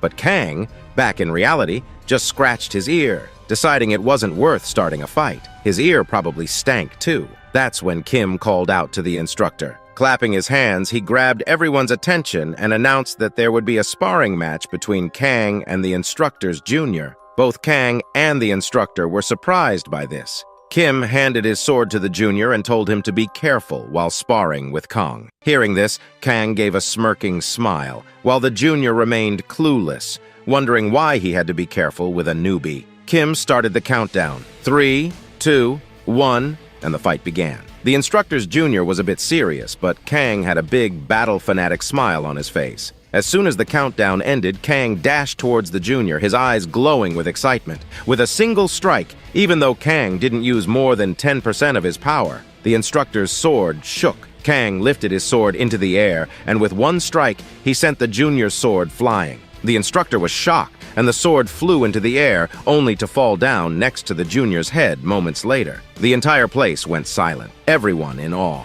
Kim took this moment to explain to everyone, no matter how bad your sword skill or any other weapon skill is, if you have power, you can defeat your opponent. Hearing this, Kang thought the instructor was praising him. With a proud smile, he started laughing. But Kang didn't understand a damn thing. The instructor was actually making fun of his sword skill. Kim then pushed his junior forward, helped him up, and apologized. Looking at Kang with a dead serious face, Kim told the junior, "I just had to check one thing, and now I've got my answer." Then we see a change. Kang had started keeping a diary. Day 1, a psycho guy named Yusong sat in front of me and kept following me around like a lost puppy. During the training session, an instructor tried to pick a fight with me, and I had to show him his place. Day 2, the whole day was full of boredom. I was just dozing off in theory class, and in the evening during the practical class, no one dared to challenge me after what happened with the instructor. All the instructors were more worried about Yusong as started jiggling his sword with his feet. Day 3, both Yusong and I were knocked out in both classes. And since sparring was prohibited, we started playing pretend sparring without actually clashing our swords. By now, all the instructors were genuinely worried about us. Day 4, I was so bored that I doodled a picture of myself slaughtering a goblin in my diary. During the practical session, I picked up 2 swords and made them fight each other. The instructor didn't know how to handle me. Day 5, I was bored to death. I just wanted one thing, to go home. In the evening, during the training session, I was lying down on the field, arms spread out, sleeping. When the instructor asked what I was doing, I told him I was meditating. Day 6. I officially died from boredom. I started asking Yu-song to cause some trouble. I told him if I stayed in this mental asylum for another day, they'd have to carry my body home on the 7th day. But then Yu-song, with that creepy smile, said, "You don't have to be bored anymore. Today is day 6 and the 1v1 sparring session starts. I'll show you something special this evening. If that special thing is what I think it is, I don't want to see it at all." Evening came and the 1v1 practical class started. Kang in an instant defeated his opponent. Kang came to his place, sat down, and Yu-song congratulated him. But as Kang continued to watch the sparring matches, he felt like he was watching kindergarten kids brawl. He was getting bored again. Then the fight between two candidates started. Candidate number 1 screamed and charged with a spear at candidate number 2, who panicked and froze in fear. But before the spear could hit, Kim, like a flash, stopped the spear instantly. The fight ended there, and I thought, time's running out, I need to fight him. Finally, it was Yu-song's turn. He got up slowly, turned around, and said to me, "I'm going out," with that creepy smirk. Kang knew something was about to go down. Yu-song started walking onto the stage, and Kang remembered what he said in the morning, that he'd show him something interesting during sparring. Kang got a little tense and thought, is Yu-song about to cause some trouble? If he is, Instructor Kim better stop him, right? Now, Kim and a girl named Yuri stood facing each other. Yuri was a mage and had brought her personal staff. Kim asked Yu-song if he had any problems, since warriors are at a disadvantage against mages who attack from a distance. Yu-song, with a smile, said he had no problem. Kim noticed the massive thorny mesh weapon Yu-song held and asked why he chose that instead of a sword. Yu-song simply replied, "There's no rule that says you can only use one weapon, right?" Kim didn't pay much attention to it and started the match. With the countdown of 3, 2, 1, the match began. Yuri quickly formed a bunch of magic crystals and launched them at Yu-song. Yu-song swung his mesh, effortlessly shattering all the crystals. The shards fell on Yu-song's face, and with that psychopathic grin, he started laughing. Kang was a little surprised, but he was even more amazed to see magic in real life. Kang always loved mages since he was a kid, but Yuri wasn't amused. She was a genius mage and couldn't believe a warrior could deflect her attack so easily. She poured all her energy into forming a massive magic crystal above her, then hurled it at Yu-song. But Yu-song wasn't focused on the crystal. He looked at her with his left eye, lifted his mesh into the air, and stepped back. With a psychopathic battle maniac laugh, he started spinning his mesh. Kang realized what Yu-song was about to do. He struck the magic crystal missile precisely, spinning it around with brute force, and then redirected it toward Kim. Kim dodged it with a swift step, but Yu-song's real target wasn't Kim. While Kim was distracted, Yu-song dashed toward Yuri. Kim realized what was happening, but it was too late. Yu-song reached Yuri and with a savage blow smashed her face with his mesh. Blood splattered everywhere. Yuri collapsed, her hand lying on the floor, fingers broken, blood streaming from her wounds. She wasn't moving, and Yu-song stood there, drenched in her blood. As he wiped the blood from his face, he flashed that psychopathic, creepy smile and said, "That was damn satisfying." After that, we see the junior instructor in a panic, frantically calling for an ambulance. He yells that there's a critical open fracture. The hand is broken into pieces, and there are multiple injuries with heavy bleeding. The scene shifts, and we see the junior instructor checking on poor Yuri, who is so badly injured that she can't even speak. She was trembling all over. Meanwhile, Yu-song stands there with a smirk on his face. Kim, with a dead serious look and a deep voice, pulls out his dagger and demands, "What do you think you just did?" Yu-song casually raises his hand and says, "No need to get angry. It was just an accident. It's in the rules. Accidents happen. And since I didn't kill her, it's not a big deal, right?" Kim, furious, shouted, "Do you really think I'm gonna believe that bullshit?" Yu-song just blinks, which made Kim even more disgusted, but he sighs in frustration and announces, "We're taking a 20-minute break," then calls Yu-song over to a corner. "Ew, did Kim really take Yu-song for what I'm thinking?" Meanwhile, Kang notices Kim's dagger and gives it a curious look. He realizes it's the same dagger guy that helped take down that ugly-ass goblin. Kang's suspicion was right. Kim was the one who assisted with the goblin. 2 days pass, and the sparring sessions continue. Kang is bored out of his mind, sitting in his seat, while Yu-song, after the incident, is a terror in the ring. Every cadet who comes to fight him either faints out of fear or gives up immediately. By the 8th day, Kang's patience finally snaps. He storms into Kim's office with an excited face and says, "The training session is ending in 2 days. Let's duel with real swords." Kim, already frustrated and dealing with Yusong's antics, just stares at Kang with tired eyes. He finally lowers his head and says,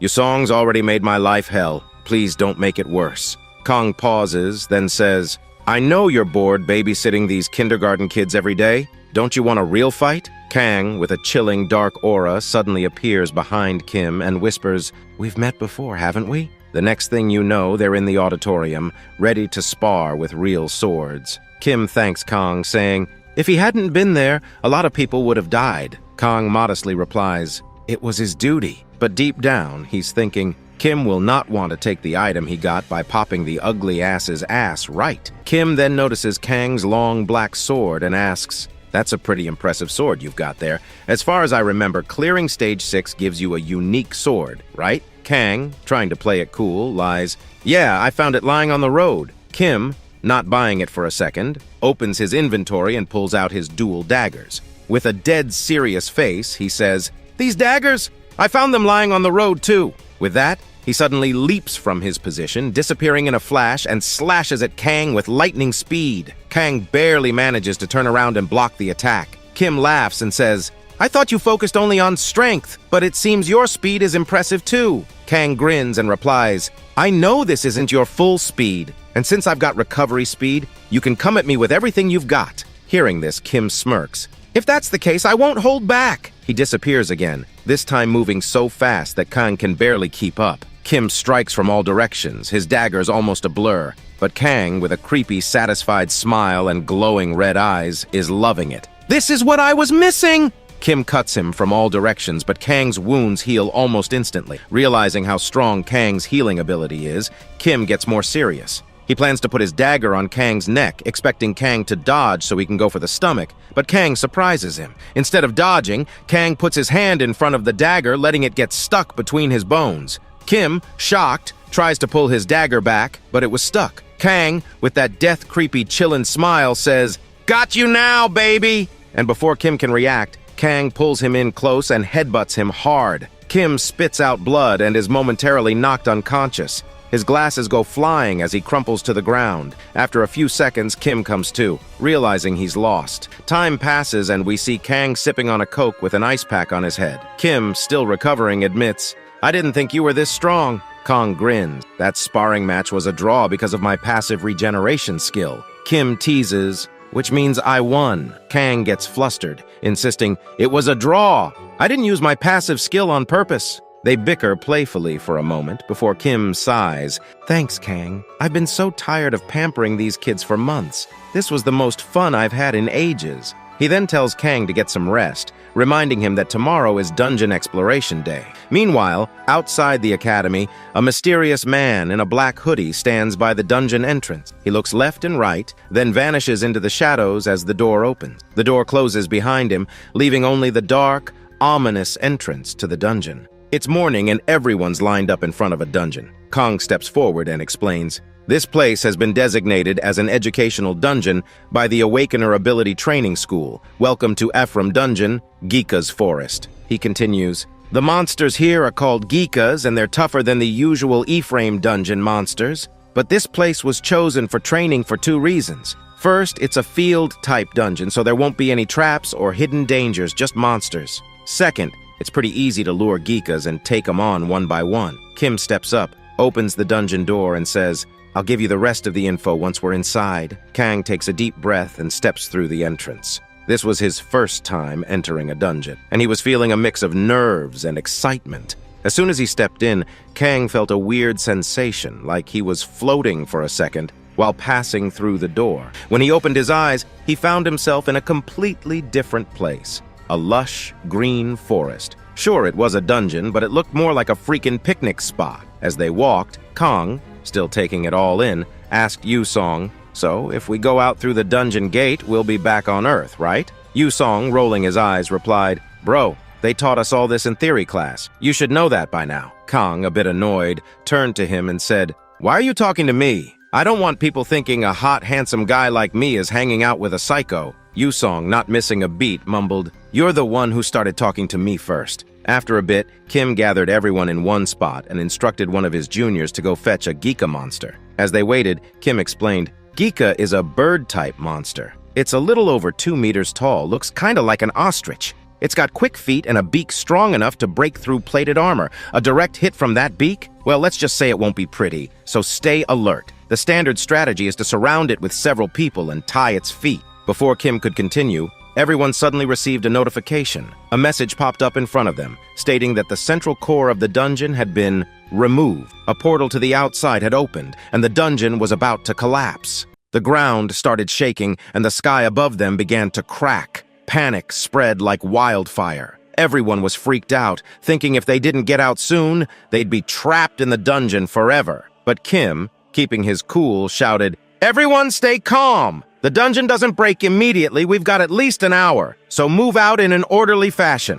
Everyone listened, and one by one they started heading out. But nobody knew who the hell destroyed the dungeon's core. Kim couldn't shake the feeling that something was off. A chilling aura hung in the air. And then, just as the last of them were stepping out, the dungeon started shaking violently. Sparks flew from inside, and the fear hit everyone like a ton of bricks. Kim's face paled, but he didn't waste a second. He whipped around, screaming, "Get moving! Send word to HQ for backup! Get all the trainees out of here now!" He shouted, "It's a dungeon break!" But even as he was shouting orders, Kim was putting the pieces together in his head. If the temporary core was removed, the dungeon should have broken in 3 to 4 days. That means someone must have removed the temporary core a few days ago. And just now, someone disguised as a student with us destroyed the permanent core to cause this dungeon break. Then confused Kong came running, clearly confused, asks, "What the hell is going on?" Kim, already on edge, was about to explain, but then shouted, "I taught this in theory class.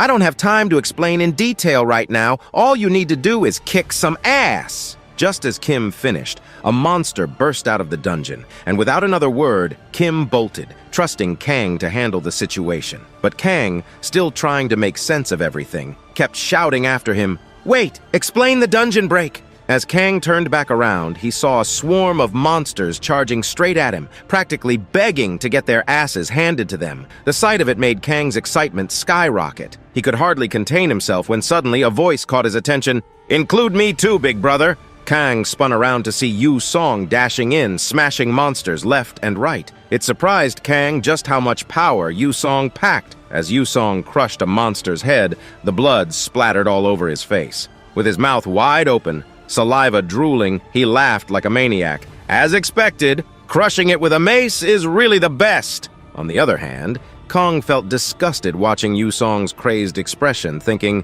"Damn, this guy is disgusting." But little did he know he made the exact same face when he was smashing goblins. But Kang admits, it's kinda comforting to have a psycho like Yu Song on his side. While Yu Song's absolutely destroying the birds, Kang pulls out his sword from his inventory and dashes in to get some fun too. With ease, he cuts the head off one of the monsters, smiles, and then instantly starts going berserk, taking out the birds at a crazy speed. Yu Song, surprised, watches as Kong tells him, "Cover your ears!" Kang's about to unleash lion's roar, calling the Geeka chicken-headed bastards. All the birds instantly have their stats drop, and their morale takes a nosedive. Kim looks over, and the other students notice that the monsters seem weaker. Kim realizes it must be due to Kang's skill, wondering if it has a debuff effect. He notes that support will soon arrive, and things seem to be going smoother than expected. But there's a problem. Kang then uses Magic Explosion, creating a swirling blue light in his hand that explodes, blowing one of the birds' heads off, but also badly injuring his own hand. He wonders, what kind of shit skill is this? But he's fine thanks to his self-healing. Nobody else could use it other than himself. Yu Song, still surprised, asks, "Did you just use magic?" Kong, with a smirk, says, "It's a skill I acquired a while ago." Yu Song asks if it's from the tutorial, but Kong keeps it mysterious, saying, "It's a secret." Suddenly, they both notice the ground beginning to shake as a giant, red, thick-ass Geeka appears behind the others.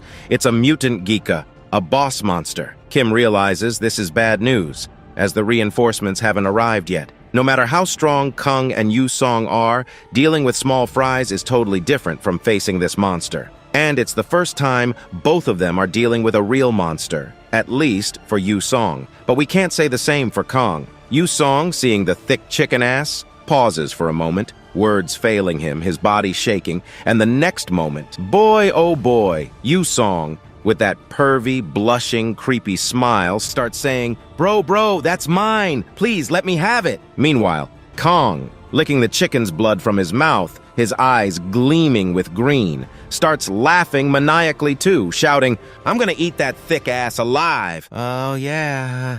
Then the scene shifts, and we see someone talking to Kim, asking about the accident during the dungeon practice today. Kim confirms it, explaining that someone broke into the training dungeon and intentionally set off a dungeon break. It's speculated that this is an extension of the dungeon terror that's been happening since last month. The woman ponders, asking if there were any trainees who stood out. Kim nods, saying, "Yeah, there were 2 of them. They're the ones who dealt with the dungeon boss." We flash back to Kang and Yusong brutally smashing the chicken to its core, both of them standing there, clothes covered in blood, laughing maniacally. The woman, curious, biting her goddamn soft, silky lips, says, "Oh," Kim continues, saying that one of them has overwhelming physical strength. His speed, agility, pretty much everything about him is at a monstrous level. But his greatest strength, his healing power, not only his endurance, but also his recklessness, without any fear of getting hurt, resulting in unpredictable tactics, which could be the hardest thing for an enemy to deal with. The other one is completely different from Kang. Kim wonders if he should call him a genius,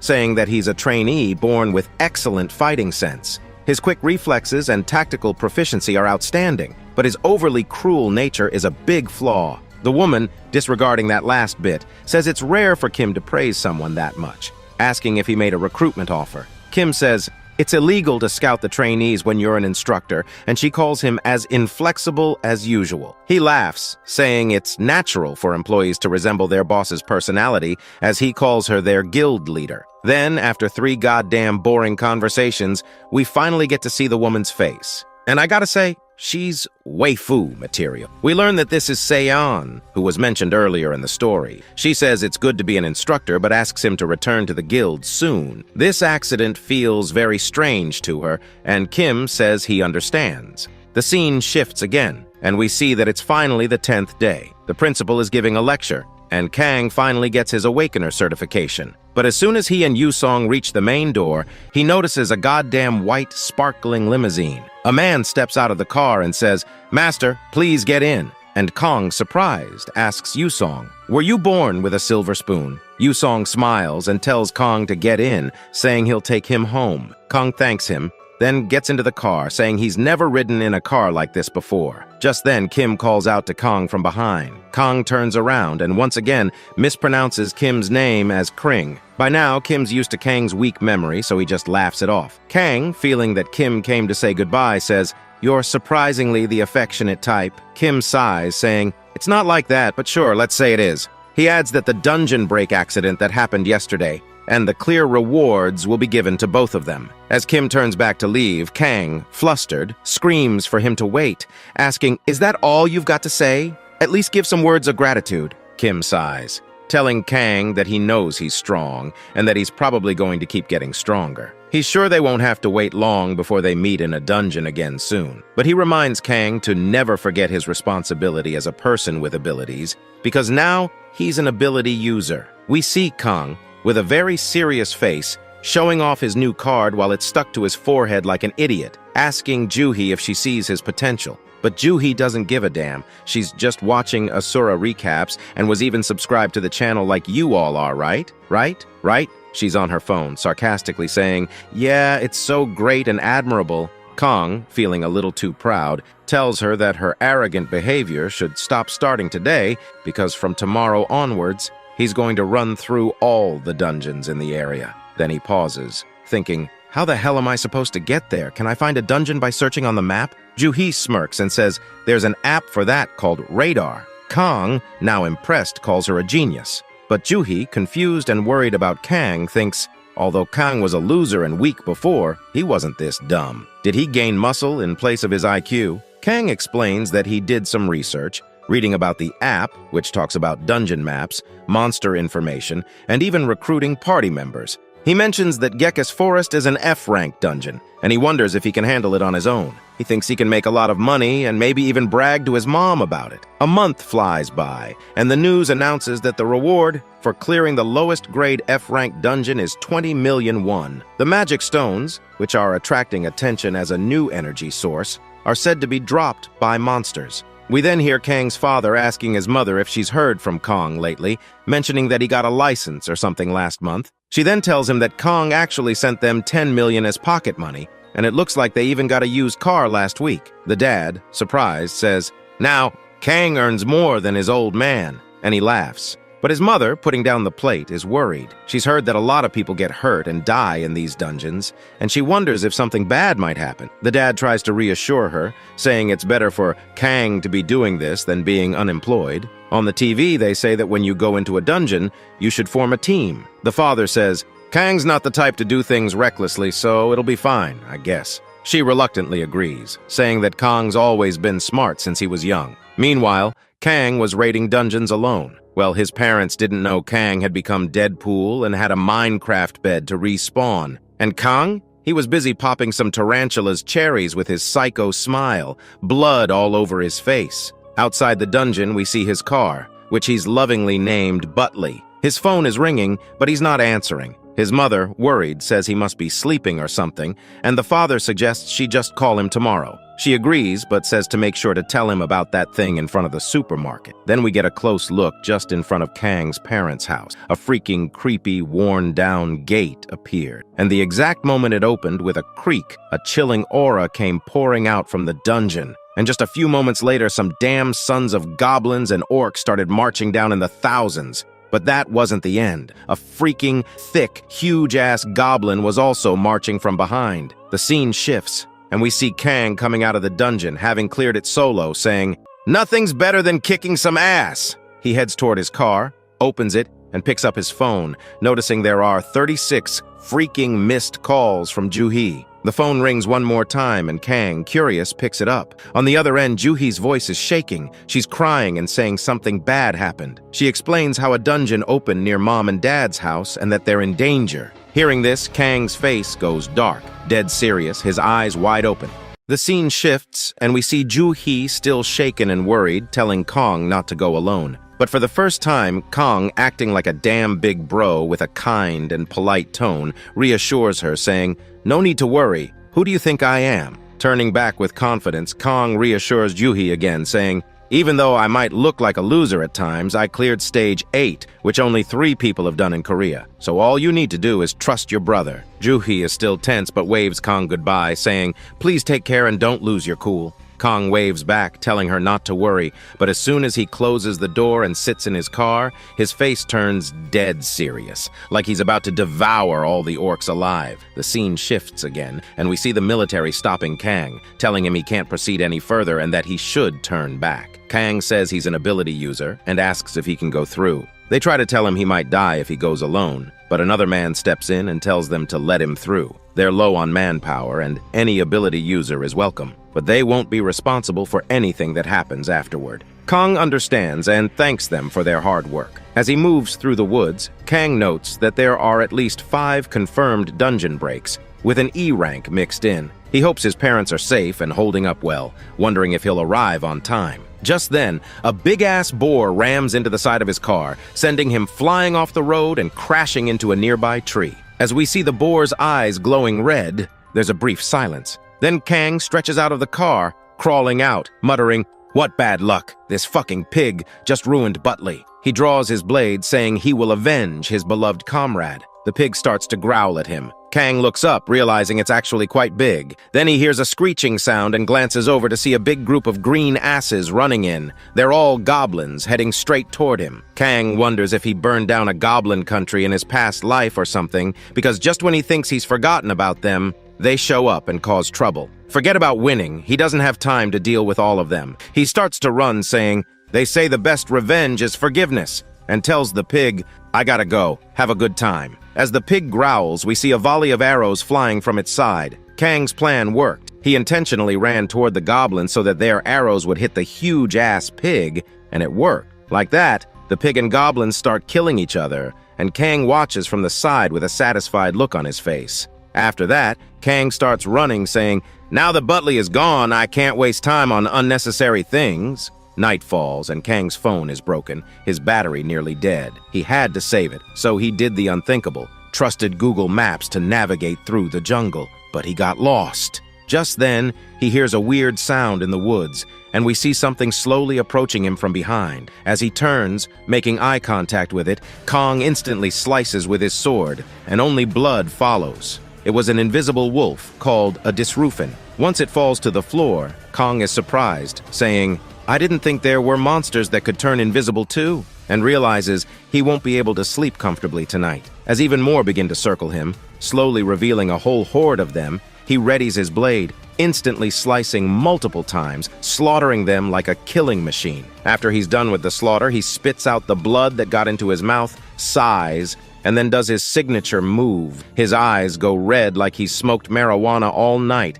his whole body covered in blood, holding a bloody sword with his psychopathic smile, saying, "I can do this all day, all night." Morning comes, and we see hundreds of wolf corpses thrown around like trash all over the jungle. Kang fought the entire night without resting, but now he's laying on top of a tree. For some reason, as soon as morning came, the wolves stopped coming and he managed to sleep for an hour. On the other hand, at Kang's mom and dad's apartment, we see his mom read the text Kang sent. He wrote that he would be reaching home very soon and requested them to lock the door and stay safe. Still scared, Kang's mom calls his dad, who tells her to lower her voice.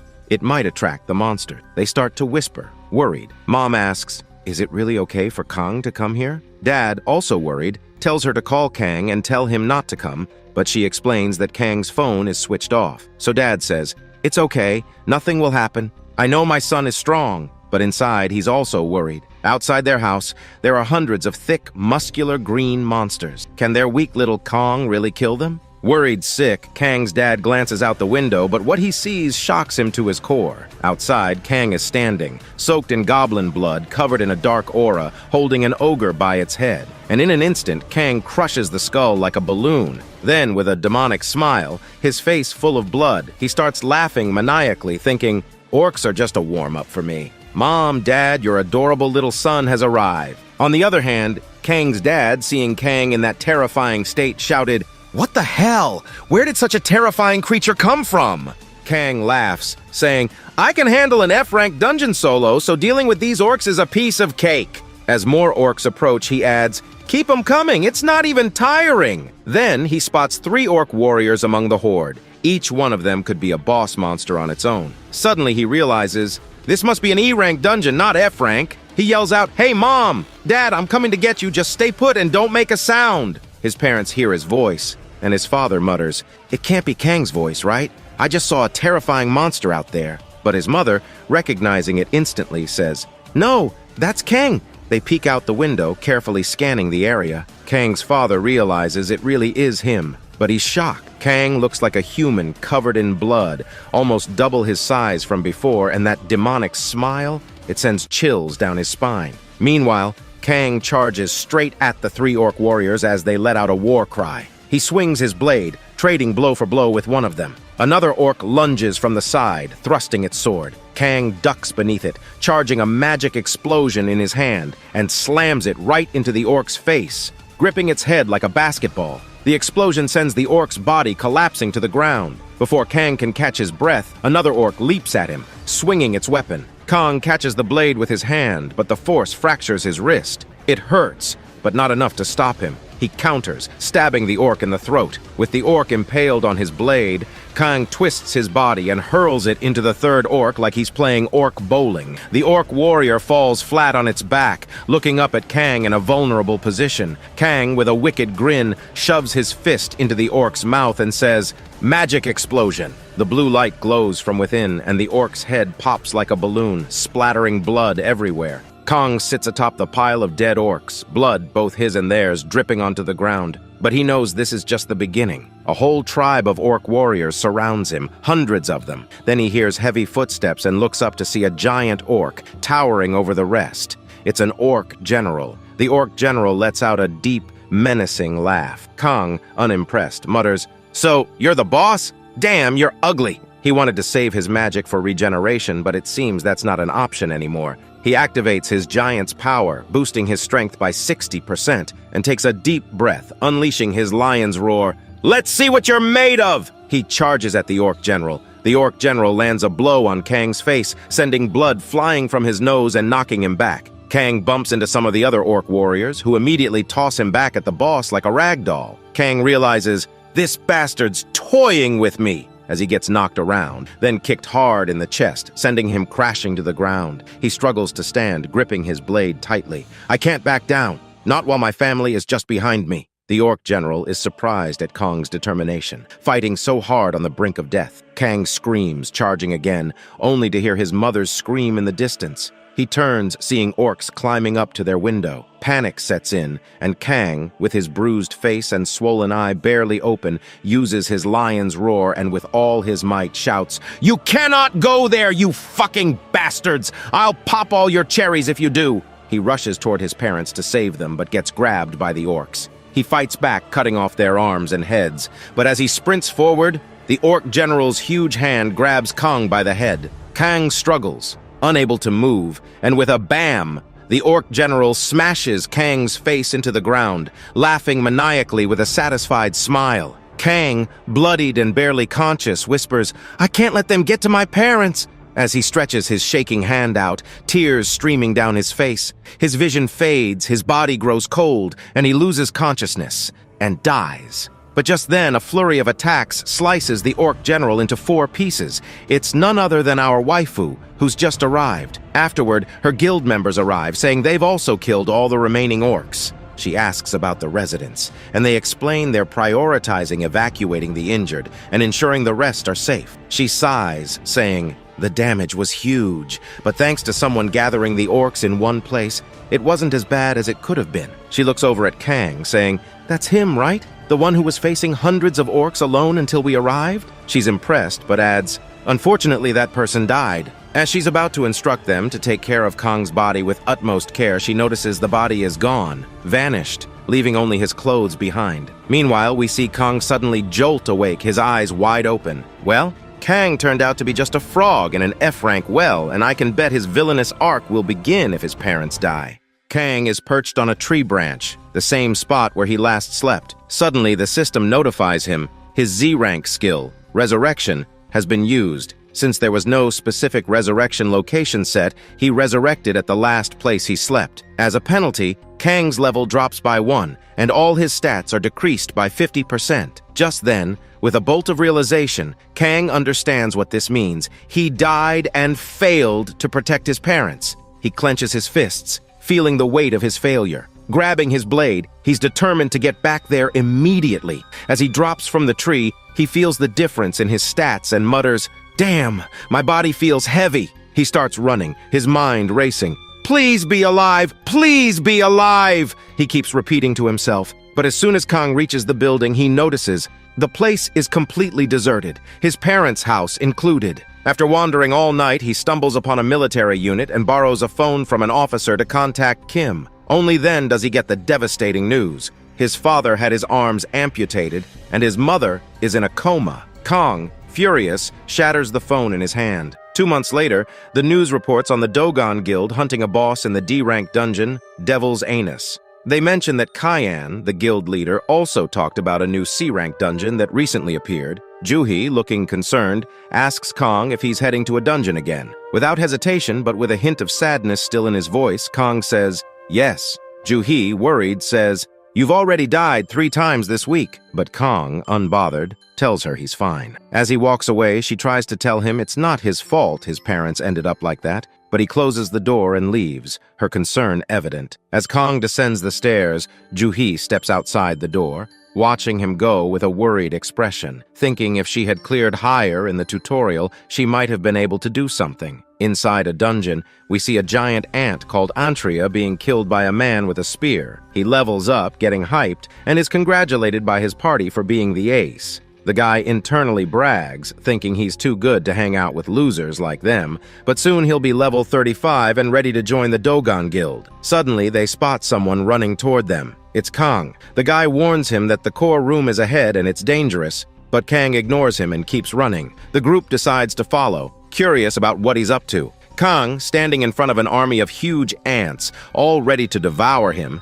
is not messing around this time. With a serious face, standing tall with his long sword, he activates his skill, Wayne's Secret. Veins start to bulge on his face, electricity crackles around him, and Kang starts to growl like he's about to unleash a Chidori. Wayne's secret ability increases all stats by 40% except mana when activated, but over time, the user's body will deteriorate. As the ants leap on top of Kang, he gives them a death stare and begins a mass slaughter, his villainous smile spreading across his face. Meanwhile, the cocky level 35 guy and his crew reach the scene and are absolutely shocked. Their mouths hang open in disbelief as they witness Kang single-handedly slaughtering the ants. Kang approaches the dungeon core, saying he'd just acquired Wayne's Secret yesterday, and it synergizes well with his regeneration skill. This skill burns his body all the time, but with his self-healing, his physical regeneration has reached rank A. Now, even if his hand gets cut off, it will regenerate.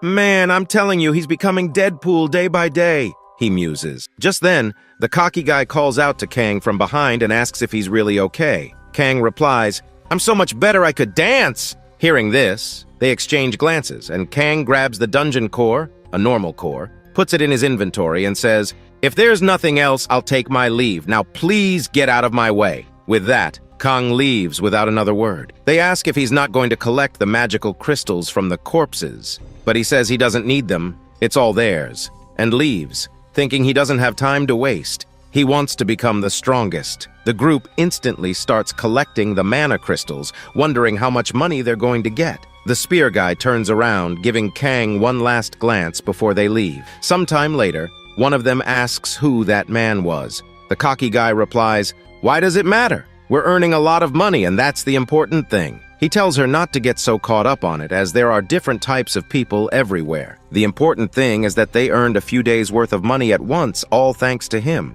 One of the other members suggests that maybe it's that guy, the one who clears dungeons by himself. The spear guy says, "There's no way. Even if the rumor is real, the guy only cleared E-rank dungeons." He was about to dismiss the idea when suddenly the ground starts to shake. They all get status windows appearing in front of them, saying that the core has been removed and that the portal to the outside is now open. Meanwhile, in the boss room, hundreds of general ants lie dead, and Kang, like a demon king, is sitting on top of the queen ant's dead body, sighing. He's acquired yet another skill book called Antria's Outer Shell. When activated, it will harden his skin. Kang notes that Wayne's Secret and his regeneration skill are already pushing his mana to the limit, and using this new skill would definitely drain him completely. He explains to himself that using many skills doesn't make you skilled. Mastering a skill by using it 10,000 times makes it useful. Kang still regrets that he wasn't strong enough to save his parents, and he swears, "I will become the strongest man alive on Earth." The scene shifts, and we see a bunch of reporters and scouts standing outside the dungeon. They're all buzzing with excitement, reporting on a rumor that's been flying around. A man has been clearing dungeons all by himself, and guess what? He was spotted entering this very dungeon today. But before they can even wrap up their reports, they hear something. Footsteps, slow and heavy. The sound makes everyone freeze. All heads turn, eyes wide, and what do they see? Kang, slowly emerging from the dungeon door. He looks frustrated, rubbing his neck and running his hand through his hair like he's trying to shake off whatever just went down inside. The moment he steps out, he's blinded by flashing lights. Reporters are snapping pictures like it's some kind of frenzy. Already frustrated, Kang feels his patience slipping. His head is about to explode. But before he can even say a word, the reporters rush in, swarming around him like hungry wolves.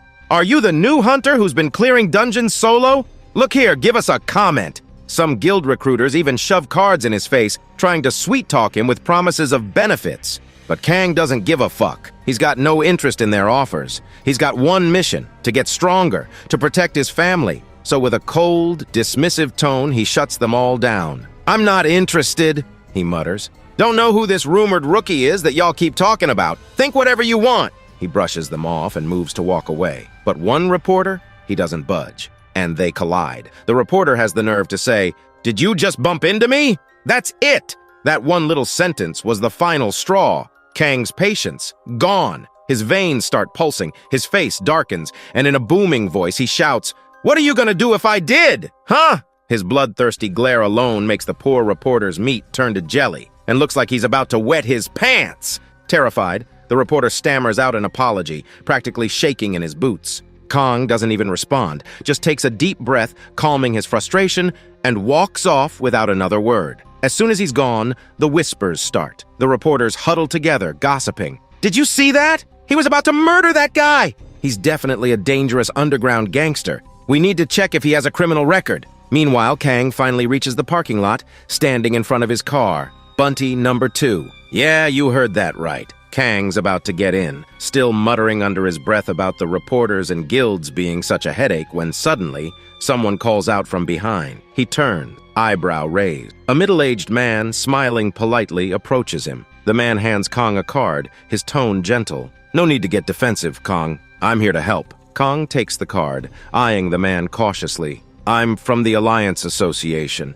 We've been watching you for some time now, and we'd like to offer you our full support. Whatever resources you need, we'll provide." Kang stays silent, just staring at the card. The man continues, smiling. "Take your time to decide. Our contact number is on the card. You don't need to give me an answer now." He bows politely and leaves Kang standing there, card in hand. Kang knows about the Alliance Association. They aren't like those profit-hungry guilds. They genuinely support hunters. But why are they interested in him? Later, Kong's sitting in a restaurant, slurping down some ramen, still pondering the offer. This association is huge. They don't just recruit anyone. Why him? He shrugs, pushing the thoughts aside for now. He'll deal with it later. As he slurps down his ramen, a little kid points at him. "Mom, look, that monster's eating ramen." The mom panics, trying to hush the kid, terrified that Kang might overhear them and eat her kid. Kang, meanwhile, is just focused on his ramen. He's finished 3 bowls already, thinking about the new skill he just acquired.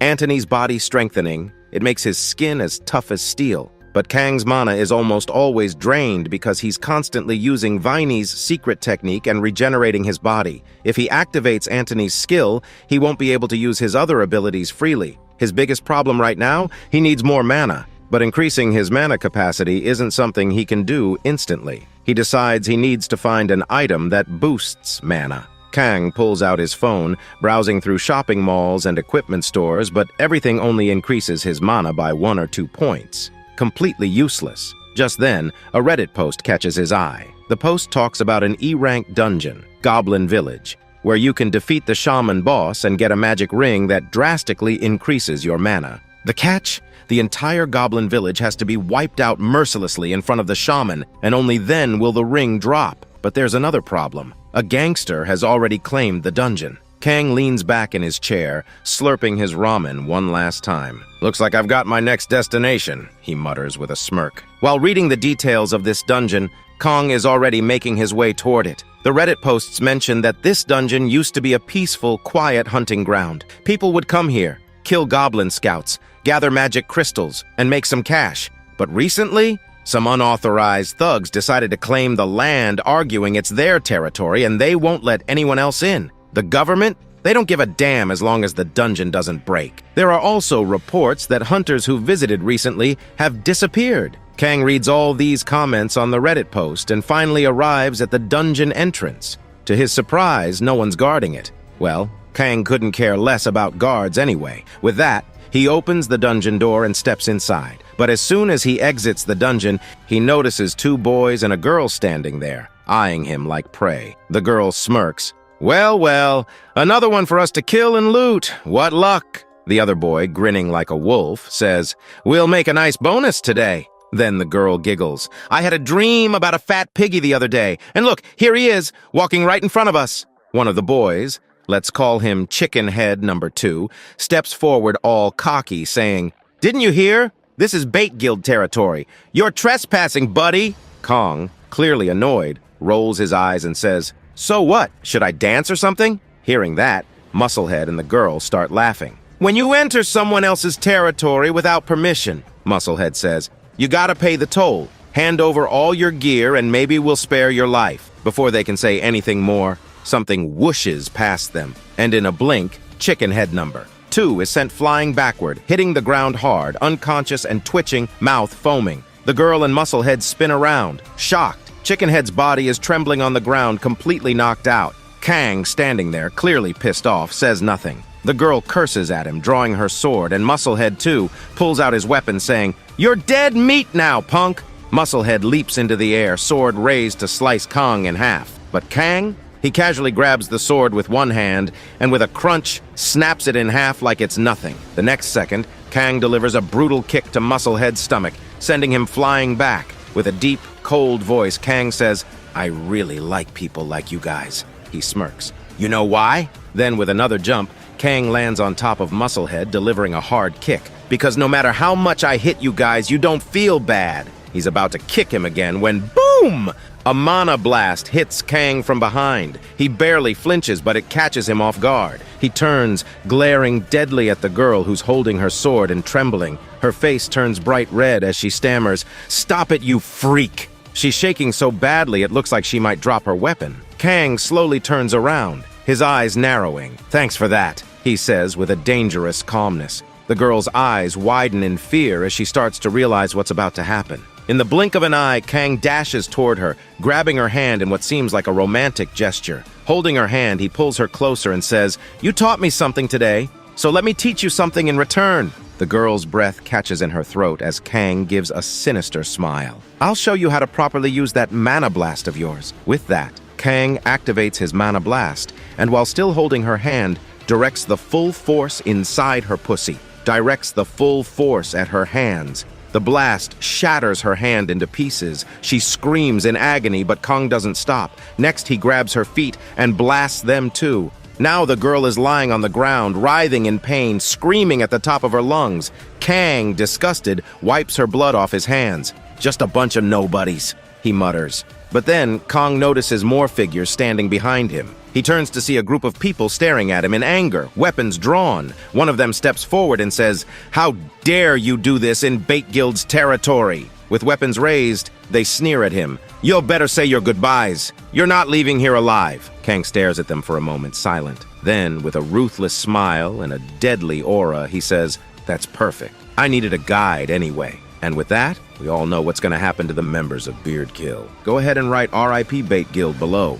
After that, we're thrown into a flashback. Let's call him Chickenhead number 3. We're shown how the tutorial changed his life. In these dungeons, power decides your rank. Violence and money are yours to take. The more violence you do, the more money you get. No one's there to stop you, and no one is like him. A guy who was just some useless person in society, stuck in that 9-to-5 grind, barely making ends meet. Now, he's living like a king. Money to burn, whatever food he wants, any place he wants to stay, and any girl he wants. Not only that, he's an executive of the Bait Guild, a huge guild. Life's been going so well in that dungeon, without a single fear in his heart. But today, something was different. This strange guy, Kang, appeared out of nowhere. Chickenhead number 3 was just doing his daily business, trying to rob Kang of his belongings. But before he even had time to think, bam! A punch right to his face.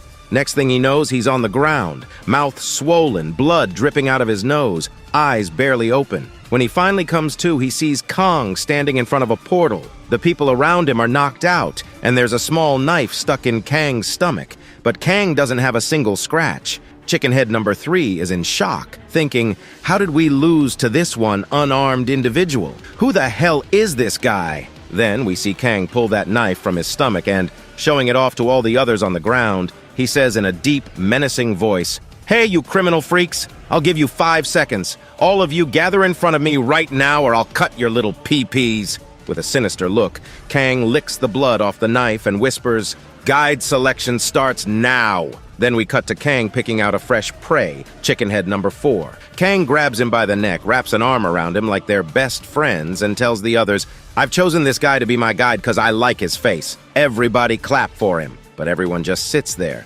dead quiet, staring at Kang. Some are angry, some are shocked. Kang, he's not happy. He brings that knife right up to Chickenhead number 3's ear and whispers, "Clap." And just like that, Chickenhead number 3's pants start shaking, and with a trembling voice, he starts clapping. 5 long minutes of clapping later, Chickenhead number 3 gets curious and asks, "I did what you said. So what happens to the rest of us?" Kang pauses, smirks, and says, "Those guys, they gotta promise to quit all their bad deeds, or I'm gonna have to take care of them." Chickenhead number 3 and his pals, They're relieved, clapping as they swear they're turning over a new leaf. But then Kang smirks, and with a brutal punch, smashes Chickenhead number 3 in the face. His nose breaks, blood spills, and Kang doesn't stop. He keeps hitting, saying, "You lying scum! People like you just lie and go back to their ways. It's better if I put you down for good. You're evil, nothing but a dog's tail that'll never straighten out." Kang beats him so badly that Chickenhead number 4 is on the verge of wetting himself in fear. Time passes and we see Chickenhead number 3 lying there, bloody, his hand blue from all the hits. He's shivering, barely able to move. Meanwhile, Kang puts a hand on his neck and with a villainous aura he growls, "Guide me, take me to the dungeon's boss." Chickenhead number 3, tears in his eyes, just nods and starts leading the way. Later that afternoon, Chickenhead number 4 is explaining how most dungeons are small, but some are like hidden worlds inside, huge, maybe even city-sized. Kong, surprised, asks, "Really? This dungeon is that big?" As evening falls, they still haven't reached their destination. Kong, impatient, glares at Chickenhead number 4. "Are you trying to trick me?" Chickenhead number 4, terrified, insists, "I'm just taking us safely so we don't run into any monsters." Kong rolls his eyes.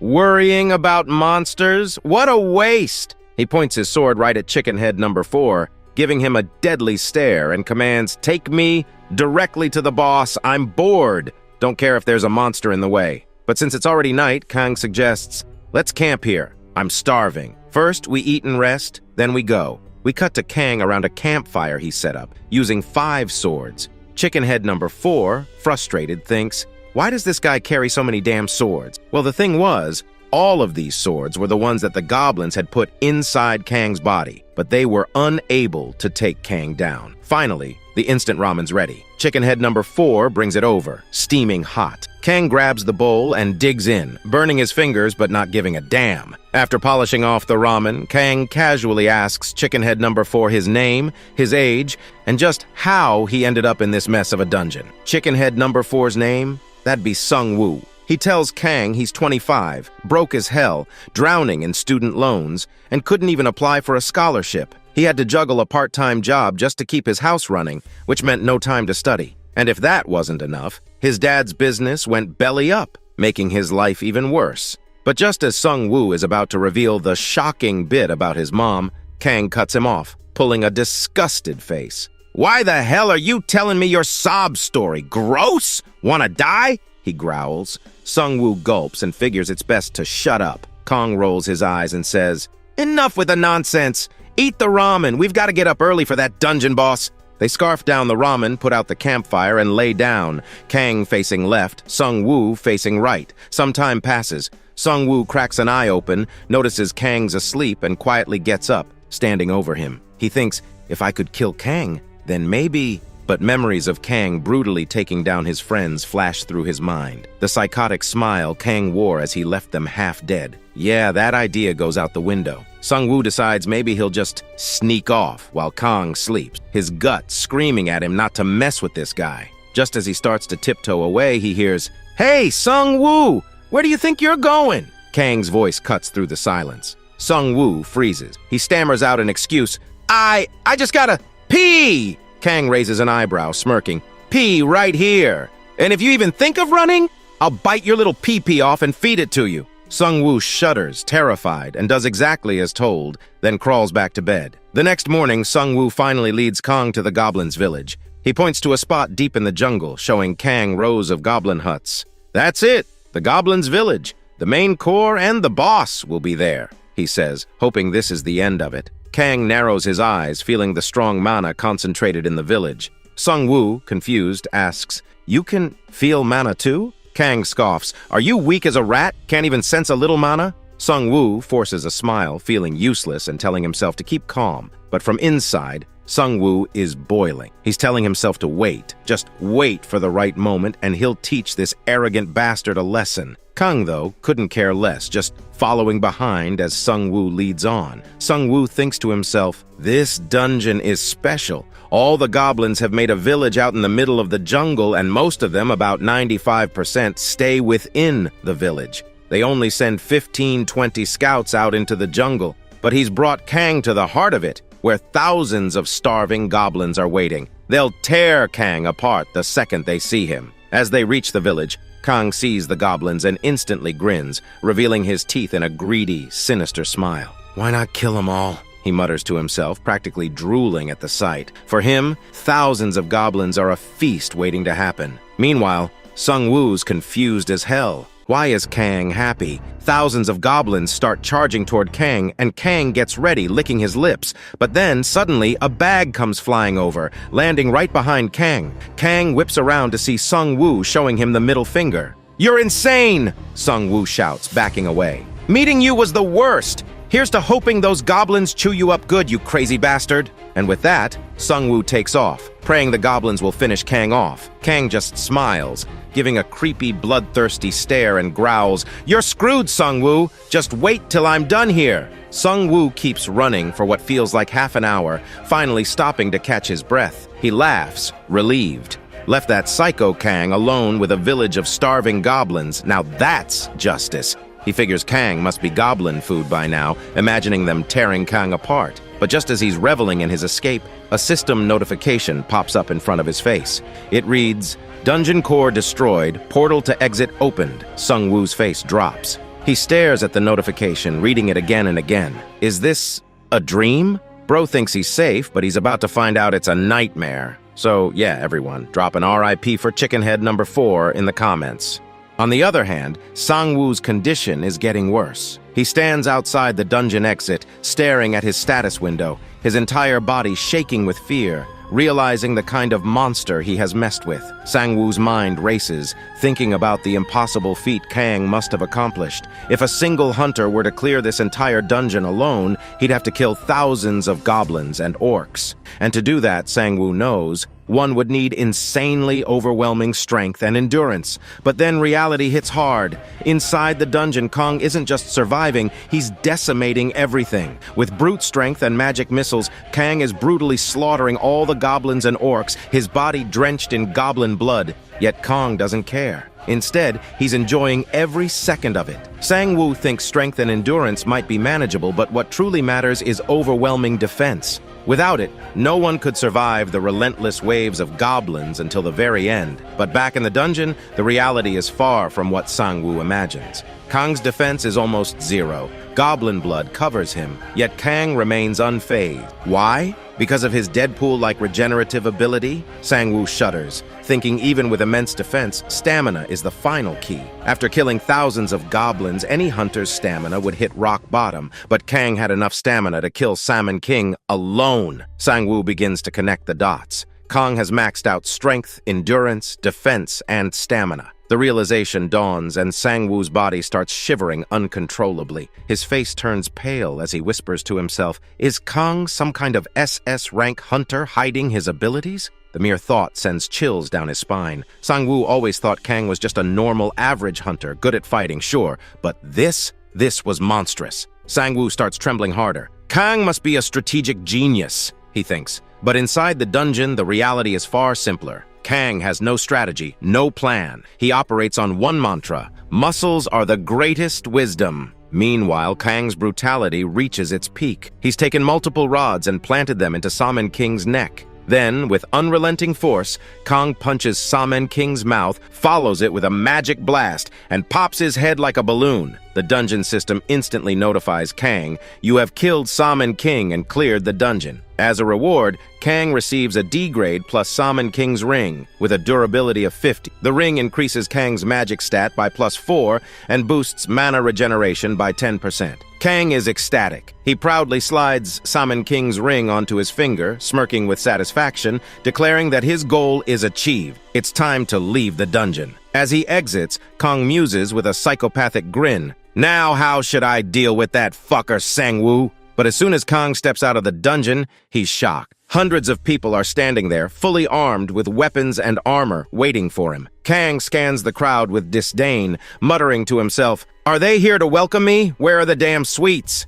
His glowing eyes finally spot Sang-woo within the crowd. Kang's face twists into his signature psychopathic smile. He stretches his muscles, making them ripple with malignant intent. "Should I break his legs first? Or his hands?" Kang growls, stepping forward with menace. But before Kang could act, a voice from behind halts him, saying there's been a big misunderstanding. Kang turns to his left and spots a man with gray hair approaching him. The man tells Kang they aren't here to fight, they're here to talk. He admits that maybe one of their members made a mistake. The gray-haired man steps closer, extending his hand, and introduces himself as Zhang Yu, the leader of the Bait Guild. But Kang, already pissed off, doesn't even acknowledge the handshake. Instead, he glares at Zhang Yu with an irritated expression, snapping that he doesn't care about his handshake or his introduction. "Stop wasting my time and get straight to the damn point!" Kang growls, warning that if he gets any angrier, he'll beat the shit out of Zhang Yu. Zhang Yu clenches his fists,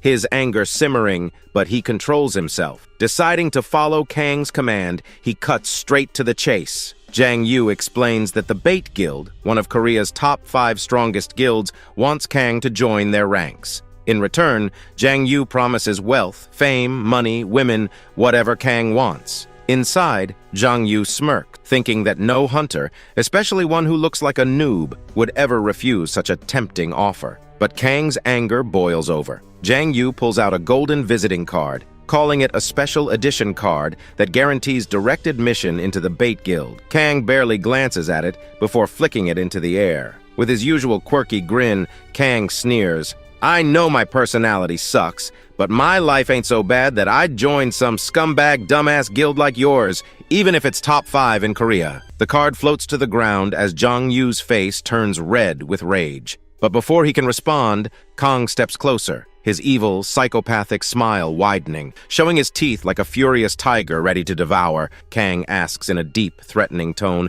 "What's wrong, Zhang Yu? You mad? Wanna fight?" Zhang Yu's blood pressure spikes, his veins bulging, but he forces himself to stay calm. He insists that he's only here to talk and give Kang a chance to make his future brighter. But Kang isn't interested. Without another word, Kang turns on his heel and walks away. Over his shoulder, he snarls, "Fuck your opportunity, my ass!" Kang climbs into his car, muttering about how he can't catch a break dealing with these pests, and drives off. As Kang disappears down the road, Zhang Yu stands there, his anger simmering. What happens next with Zhang Yu and Wu will be revealed later. The scene shifts to Kang driving home, deep in thought. Kang realizes he almost screwed everything up. There were more than 100 hunters back there, and Kang's energy and strength were low. If they had all attacked at once, Kang wouldn't have been able to defeat them. It's a relief they didn't fight, but Kang is still pissed off that he couldn't teach Zhang Yu a lesson. With a menacing grin, Kang swears that the next time he sees Zhang Yu, he will kill him. Meanwhile, the scene shifts again. Chickenhead No. 3, one of Zhang Yu's subordinates, informs their guild leader about the mess Zhang Yu caused.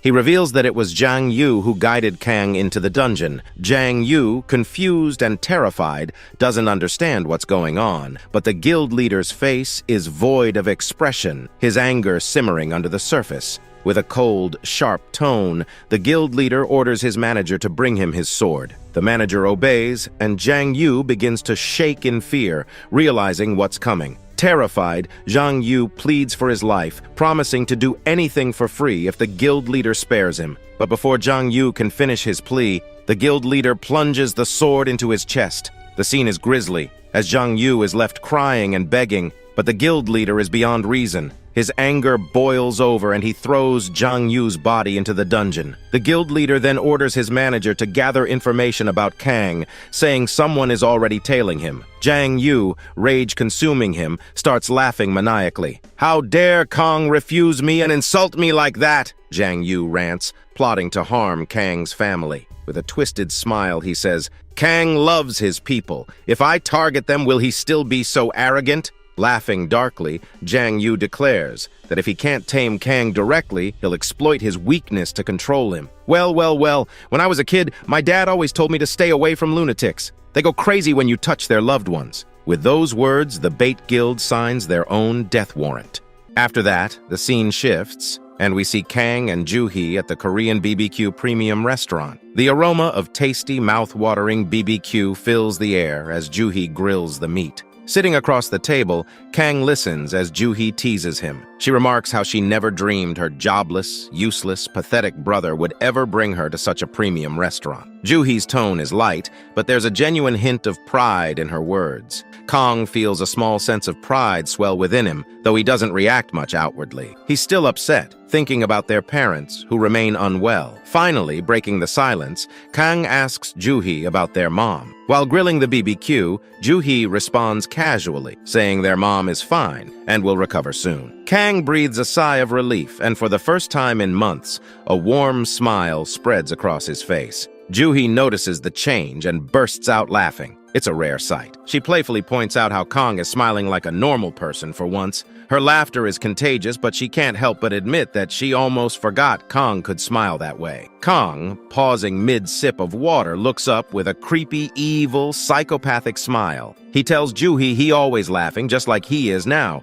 The smile is unsettling, and Juhi rolls her eyes in exasperation. She retorts that she wasn't talking about Kang's usual creepy smile. It doesn't count. Suddenly, Kang's stomach rumbles loudly and he clutches his stomach in discomfort. He abruptly stands up, causing Juhi to glance up in surprise. Kang begins heading somewhere. His expression is strained as he mutters about needing to hit the bathroom. Juhi, watching him leave, jokes that he should finish eating the meat first before heading out. But Kang waves her off, his discomfort evident. He says if he eats more meat, his own meat will come out right here. Juhi's face twists in disgust. She groans, clearly irritated by Kang's bluntness. Was it really necessary for him to say that while they were eating? She adds sarcastically that Kang should do his business in the dungeon instead of ruining her meal. Kang, unfazed, shrugs and explains that while fighting monsters in the dungeon, he doesn't get time for such things. Rolling her eyes again, Juhi snaps for him to stop talking nonsense and just go. The scene shifts, and we see Kang in the bathroom, washing his hands.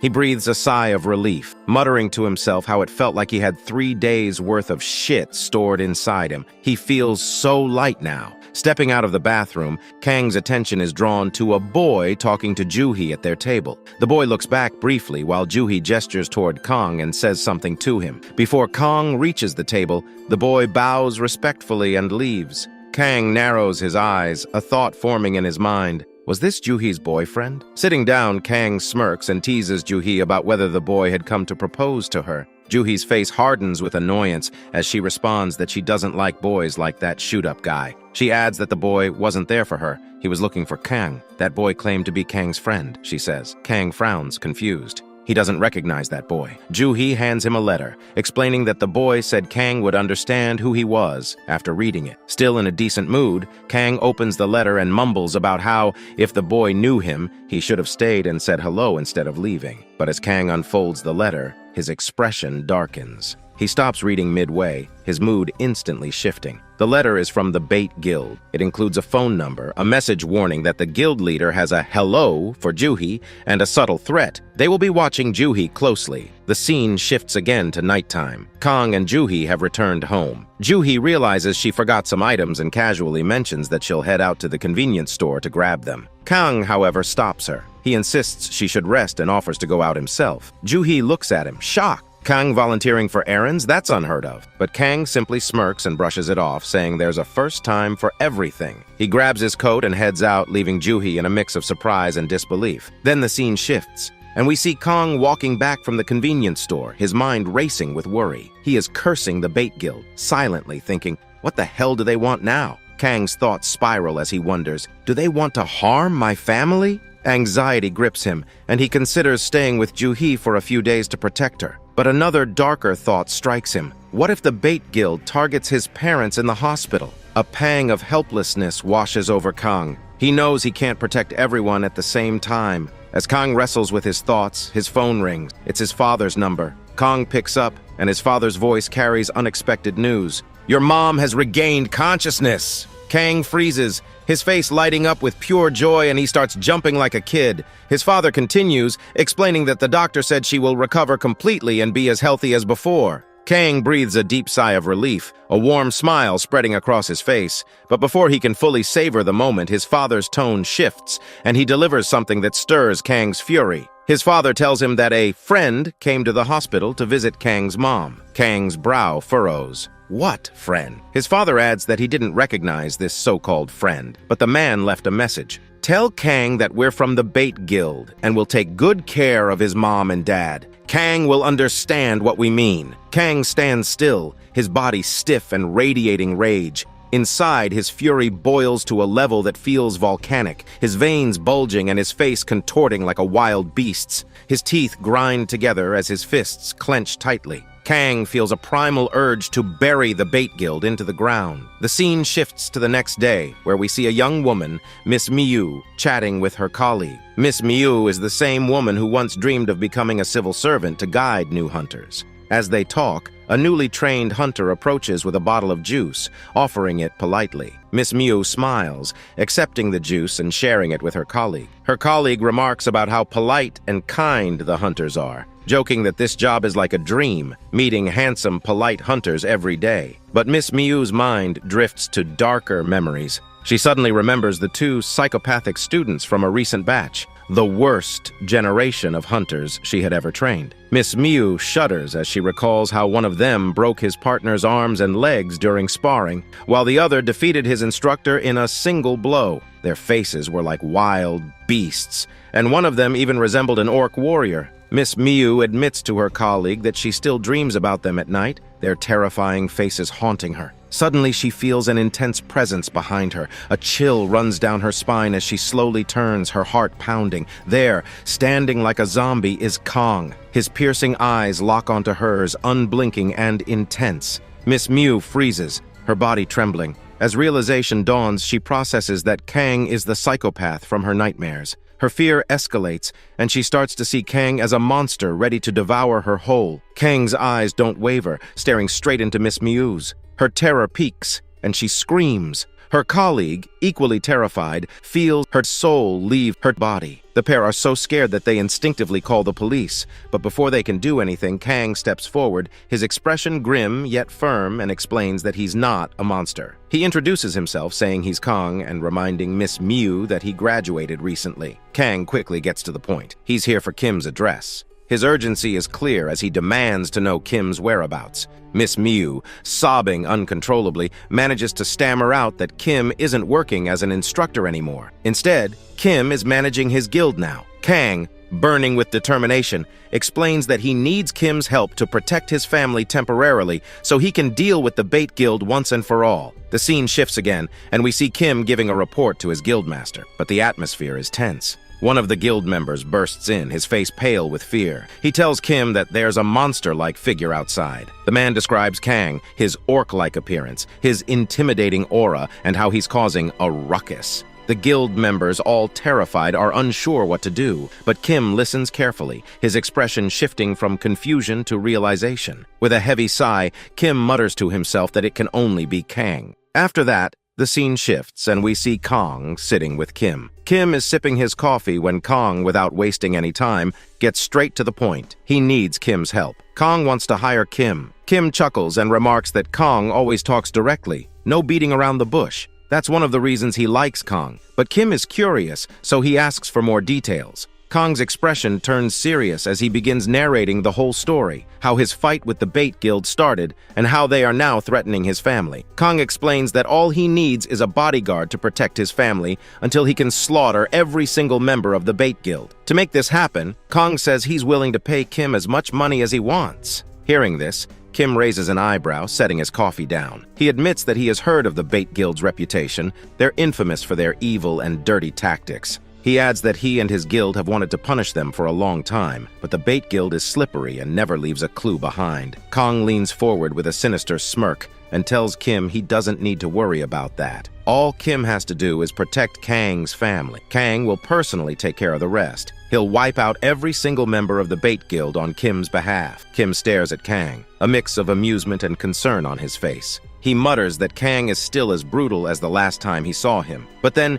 Kim pauses and asks a question that catches Kang off guard. He wants to know why Kang didn't go to Sang-woo instead. Why did Kang come straight to him? At the mention of Sang-woo's name, Kang's face twists into a strange expression. With an irritated tone, Kang asks if Kim would trust his own family's safety to a psychopath like Sang-woo. He shakes his head and adds that apart from Kim and Sang-woo, he doesn't know or trust any other hunters. That's why he came directly to Kim. Kang reiterates his request, saying Kim only has to protect his family for a week. In return, Kang will pay Kim whatever amount he wants. But Kim, now wearing a serious expression, calmly sets his coffee down and says he doesn't need Kang's money. Kim admits that his guild is wealthy enough. He has no use for Kang's payment, but he does have a proposal. Kim offers to help Kang, but on one condition. Kang narrows his eyes. His curiosity piqued. He leans in and asks what Kim wants, if not money. Then, with a playful grin and a mock-seductive pose, Kang teasingly asks if Kim wants his body instead. Kang even touches his chest shyly, making Kim's eyes widen in disbelief. Kim, now visibly annoyed,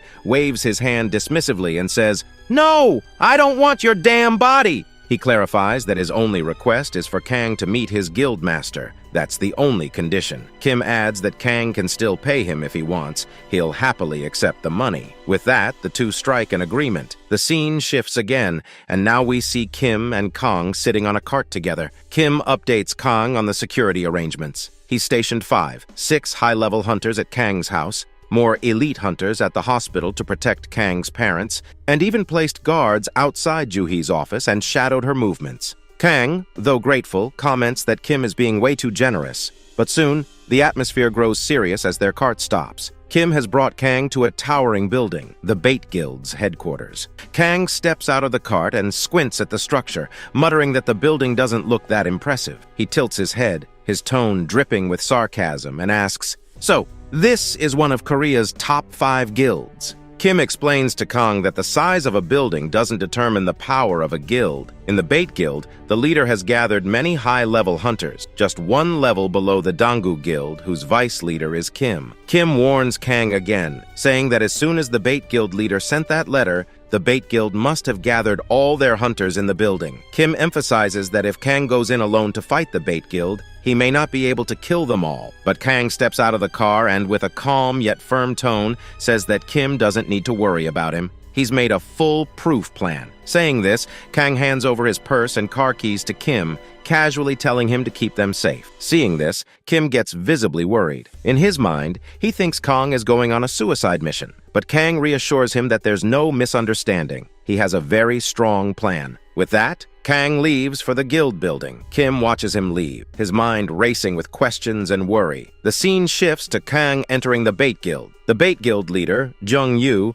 welcomes Kang with a wide smile. Behind Jung Yu, there are hundreds of high-level hunters, all armed and ready. Kang, seeing the massive crowd, smirks and asks sarcastically, "Why did Jung Yu bring so few people to welcome me?" Jung Yu, with a polite yet sly grin, replies, "Because you're going to be part of our family from today. All these people are here to welcome you." Hearing the word family, Kang's face starts to twist with anger. His tone grows dark and he asks Jung Yu if he knows what happens when you spell family backward. The next moment, Kang's expression turns psychotic, and with a wide, evil grin, he activates his mana blast. His voice drops into a threatening tone as he says, "Go fuck yourself!" Kang doesn't stop there. He unleashes his lion roar, boosting his entire stance. He channels his mana blast into the ground, causing a massive explosion. The entire floor shatters beneath their feet. The shockwave is so powerful that all the concrete melts, exposing the thick rods beneath, which also start melting from the heat.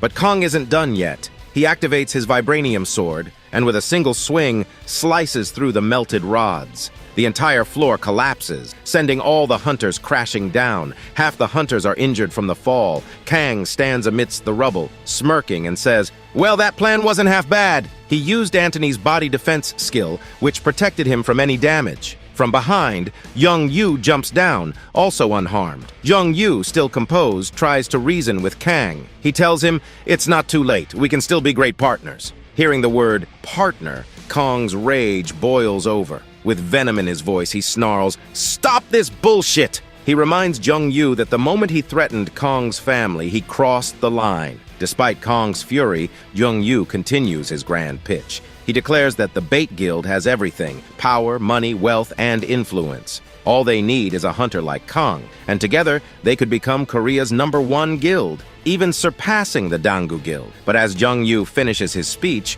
Kang looks disgusted. Slowly, he gathers all his saliva and Pat Kang spits his saliva right on Jung Yu's face. For a moment, the room falls silent. Jung-yu stands still, processing what just happened, as Kang's saliva drips down his face. Kang, in a deadly tone, tells him, "Your bullshit speeches are pissing me off. You can really become great, YouTuber. Say one more thing and I'll rip you apart." Jung-yu reaches up, touching the saliva on his face. His brain snaps. His expression twists with rage, veins popping out of his forehead. His voice trembles with fury as he spits out, "A lowly peasant like you will always remain a peasant."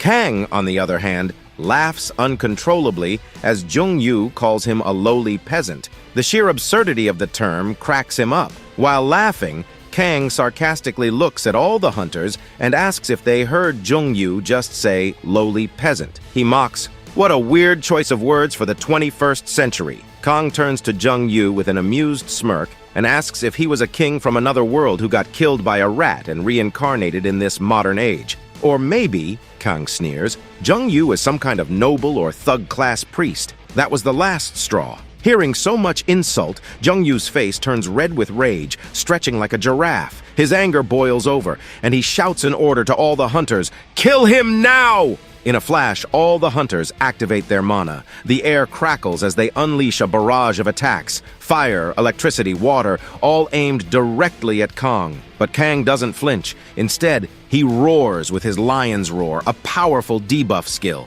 The roar causes all the attacks to deflect, scattering harmlessly. Lion's roar isn't just a roar, it's a game changer. Any low-level attacks on Kang are ineffective. Moreover, Kang's ring of strength and mind neutralizes poison, curses, or mind control spells, rendering them useless. On top of that, anyone weaker than Kang instantly loses 50% of their stats. The hunters freeze in place, unable to move. Jung-yu looks at them in disgust and shouts, "Useless! All of you are useless!" His anger explodes, and he screams at the unaffected hunters, "If you don't kill Kang now, I'll kill all of you!" Hearing this, the strong hunters, those on Kang's level, spring into action. One of them, a bald man with a massive belly, nicknamed Fat Saitama, begins preparing a powerful magic spell, but Kang is ready. He activates his defense skill, turning his entire body as hard as steel. The attacks hit Kang head-on, but he doesn't even flinch. Not a single scratch appears on him. Meanwhile, the other hunters, 200 to 300 of them, rush Kang, attacking him in waves. But Kang doesn't care. With the ease of slicing butter, he begins cutting them down one by one. Jung-yu's fury reaches its peak as he watches his hunters fall like dominoes. Kang, breathing deeply, shouts with intensity, "Now I'll cut everyone's little pee-pee, one by one!" The ground shakes with a massive explosion, and the scene cuts to Kim, sitting outside in tension. Kim, worried, mutters to himself, wondering what's happening inside. The scene shifts to evening, and the entire Bait Guild building is in flames. Inside, the scene is gruesome. Bodies of hunters lie scattered everywhere. Hearts, legs, torsos, all severed and mangled. Kang stands amidst the carnage, exhausted but unbroken. His body has no visible injuries, but his energy is clearly drained. Jung-yu, for a fleeting moment, feels fear, thinking Kang might kill everyone. But then, seeing Kang's exhaustion, Jung-yu's fear shifts to glee. Smiling wickedly, Jung-yu taunts Kang, saying, "Now that you've killed so many people, you are the murderer." But Kang, even in his exhaustion, laughs. He throws another insult, mocking,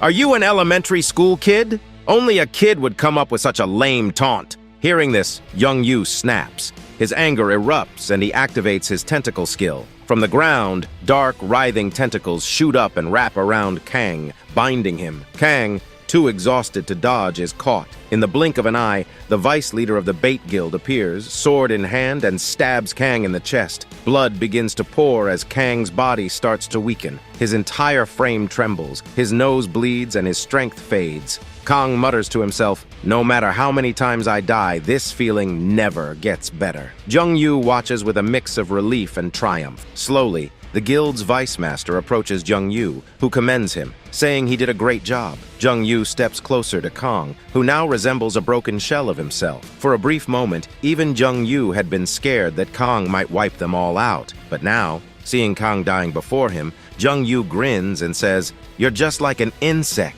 dying so slowly, so pathetically." Then he comes to Kang, saying that Jung-yu doesn't like such a beast that he can't tame. Kang is just a wild beast for him, which Jung-yu couldn't control, so he is killing him. While saying this, he asks Kang, any last words?" But Kang doesn't say anything. After a while, with his usual cocky tone, Kang says to Jung-Yu that Kang will kill Jung-Yu with a horrible death. The day Jung-Yu decided to harm Kang's family, Jung-Yu signed his death warrant. But Jung-Yu doesn't understand. Kang is going to die here. How is Kang talking about killing Jung-Yu? With that, Jung-Yu grabs Kang's head, activates his fire skill, and burns Kang alive. Kang feels so much pain that every cell of his body is slowly burning. Kang brutally and painfully burns for half an hour and dies. Jung-Yu, on the other hand, starts smoking. After half an hour, the vice leader comes and tells Jung-Yu that Kang is finally dead. He also informs Jung-Yu that almost 50 people have died in the entire guild, and more than 100 have been injured. Jung-Yu gets very worried and starts thinking,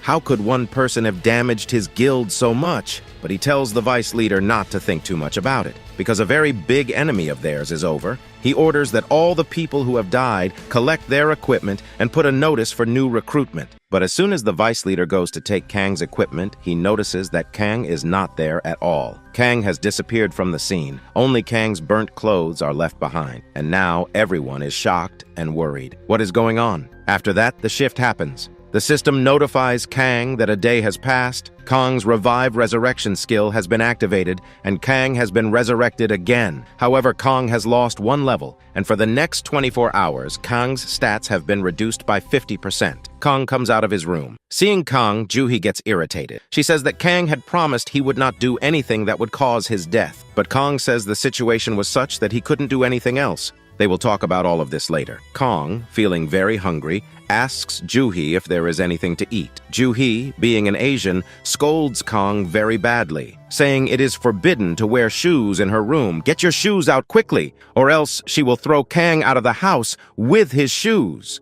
With that, they start fighting again, showing their love-hate relationship. After that, we see that 2 days have passed. 2 members of the Bait Guild are sitting outside the dungeon, guarding it. They are bored to death. They talk to each other, wondering why no one has been coming to this dungeon for so many days. One of them explains that there has been an incident due to which many people were killed. Because of this, the number of people in the dungeon has reduced. But suddenly, they notice someone coming from the front. They look carefully and notice a man wearing black underwear and weird skeleton armor on his head. He looks like a clown or like he's about to rob a bank. After seeing this appearance, they both realize that this person's mental state is not okay. They don't understand what to say to him, but this man is none other than Kang. He stands in front of them, and they both look at Kang confused, saying, "Who is this weirdo?" Kang would have killed all the members of the Bait Guild, one by one. Kang also had another idea. The more Kang died, the next day he would go back to the Bait Guild and kill everyone there. Kang knows that he has infinite lives, but still, he would have died at least 5-6 times, which was a completely wrong idea. Kang's level would have gone down, and a lot of penalties would have been imposed on him. So now Kang decided to divide and rule, targeting them one by one, killing them one at a time. The scene shifts, and we see Kang standing in the personal dungeon of the Bait Guild with the same 2 people. Kang is holding a yellow-haired coward by the neck, and there are a lot of dead bodies lying in front and behind him. Kang brutally kills all the members of the Bait Guild in the dungeon. Now Kang stands, holding the last coward by the neck. The yellow-haired coward is so scared that he almost pees his pants. He is crying and begging Kang to leave him, saying he can't breathe. He keeps apologizing to Kang. But Kang was not in the mood to hear any apologies. Kang, with his deep, threatening tone, asks, "Why are you apologizing to me? Do you even know what you've done?" The yellow-haired coward in pain tells Kang that even he doesn't know why he's apologizing. He doesn't know Kang and hasn't done anything. Hearing this, Kang grabs the coward's neck tighter and throws him to the ground. Kang snarls, "If you don't know me, then why are you apologizing?" The yellow-haired coward thinks in his mind, "Who is this lunatic psychopath?" He realizes it's useless to talk to Kang, but at the same time, Kang throws a white paper in front of him. Kang demands that the coward take a pen and write down all the details of the Bait Guild on that paper. Kang tells him that if he writes down all the information, Kang will spare his life. Hearing this, the yellow-haired coward immediately writes down all the information. But Kang, curious, asks him a question. Kang demands to know, the Bait Guild has committed so many murders and crimes. Why hasn't the police ever caught them? Do they pay the police with money and bribes?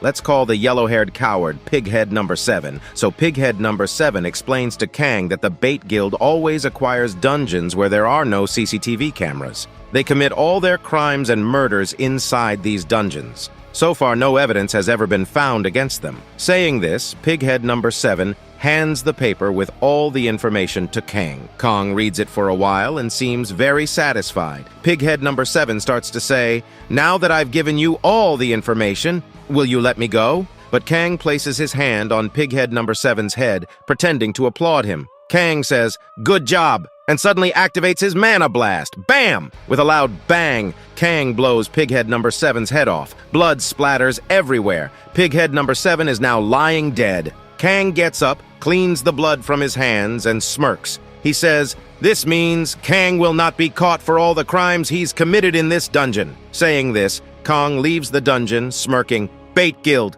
wait for me. A bigger, badder daddy is on the way." The scene shifts, and we see young Yu watching the news. In the news, it is shown that a dungeon near the Bait Guild has been broken into. Because of this, the entire building of the Bait Guild has been destroyed. This news tarnishes the reputation of the Bait Guild, as it is one of Korea's top 5 guilds. The news anchor states that it's a big shame for the Bait Guild because they couldn't properly manage a dungeon, and now their building has been damaged. Young Yu is furious. He starts banging his hand on the table, yelling, he never thought he'd have to use his emergency excuse for some psychopath. He is already very pissed off. Suddenly, someone opens the door and calls Jung Yu's name. The guild member tries to tell him that there's a problem, but before he can even finish his sentence, Young Yu grabs a bowl of iron cigars and throws it at the member's head. The guild member's head is badly injured. Jung Yu screams at him, calling him a piece of shit. Jung Yu yells, "How dare you? How dare you open the door without knocking?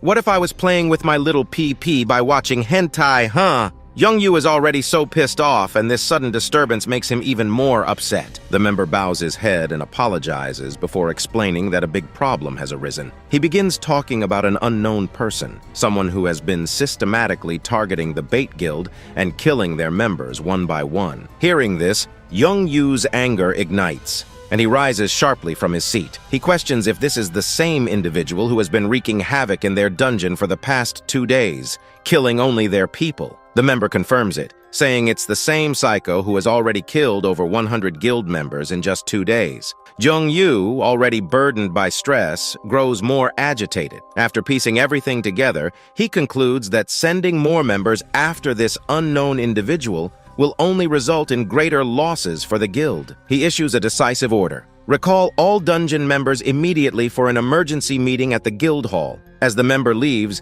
Jung Yu sits back down, deep in thought. He connects the dots in his mind. 5 days ago, Kang was killed, burned alive by Jung Yu himself. Yet, Kang's body mysteriously disappeared. Now, 2 days ago, a lunatic began murdering guild members relentlessly. It doesn't take long for Jung Yu to conclude that the unknown attacker must have some connection to Kang, a friend, a brother, or perhaps a relative seeking revenge. Furthermore, this person must have some sort of unique skill that allowed them to make Kang's corpse vanish. Jung Yu realizes he has no choice but to call for help.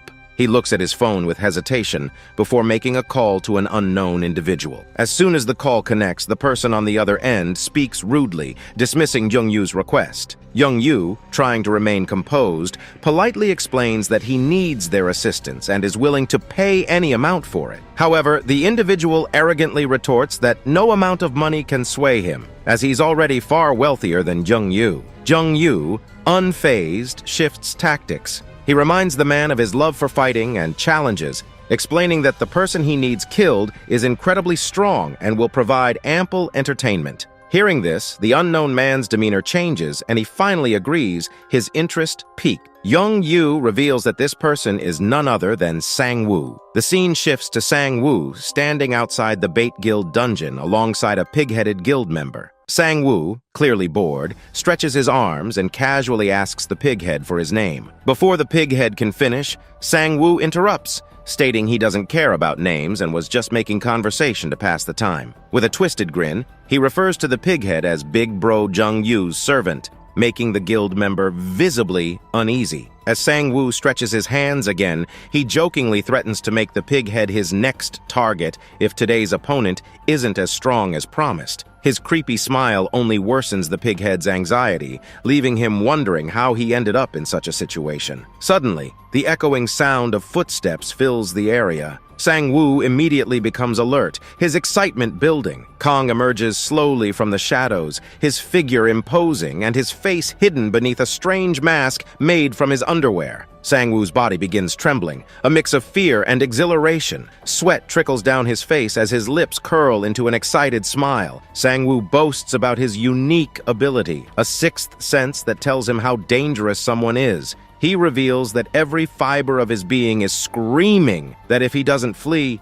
he will meet a horrible death because a monstrous opponent stands before him. Despite his instincts, Sang-woo grins maniacally and pulls out his axe, ready to attack. But just as he's about to strike, Kang freezes in place, his expression bewildered. He looks at Sang-woo, confused as to why he's even here. Breaking the tension, Kang asks Sang-woo what he's doing. Recognizing Kang's voice, Sang-woo pauses, his expression changing to one of disbelief. He questions if the masked figure is indeed Big Bro Kang. It becomes evident that Kang and Sang-woo, both lunatics in their own right, have crossed paths once more. So with that, lunatic meets another lunatic means Bait Guild is so dead now. Sang-woo is still standing there, shocked, bewildered, with his mouth wide open, realizing that the person in front of him is none other than Kang. After processing the situation for a moment, Sang-woo's face twists into a smirking smile as he acknowledges that Kang is the one slicing through the Bait Guild members like vegetables. Kang remains silent, but his demeanor confirms Sang-woo's suspicions. As Sang-woo approaches, his tone is filled with glee as he remarks how much fun Kang seems to be having in his life. Meanwhile, Kang begins wondering if Sang-woo is connected to the Bait Guild. He recalls that Kim mentioned a powerful backer behind the guild, someone wealthy and influential. Kang's thoughts spiral.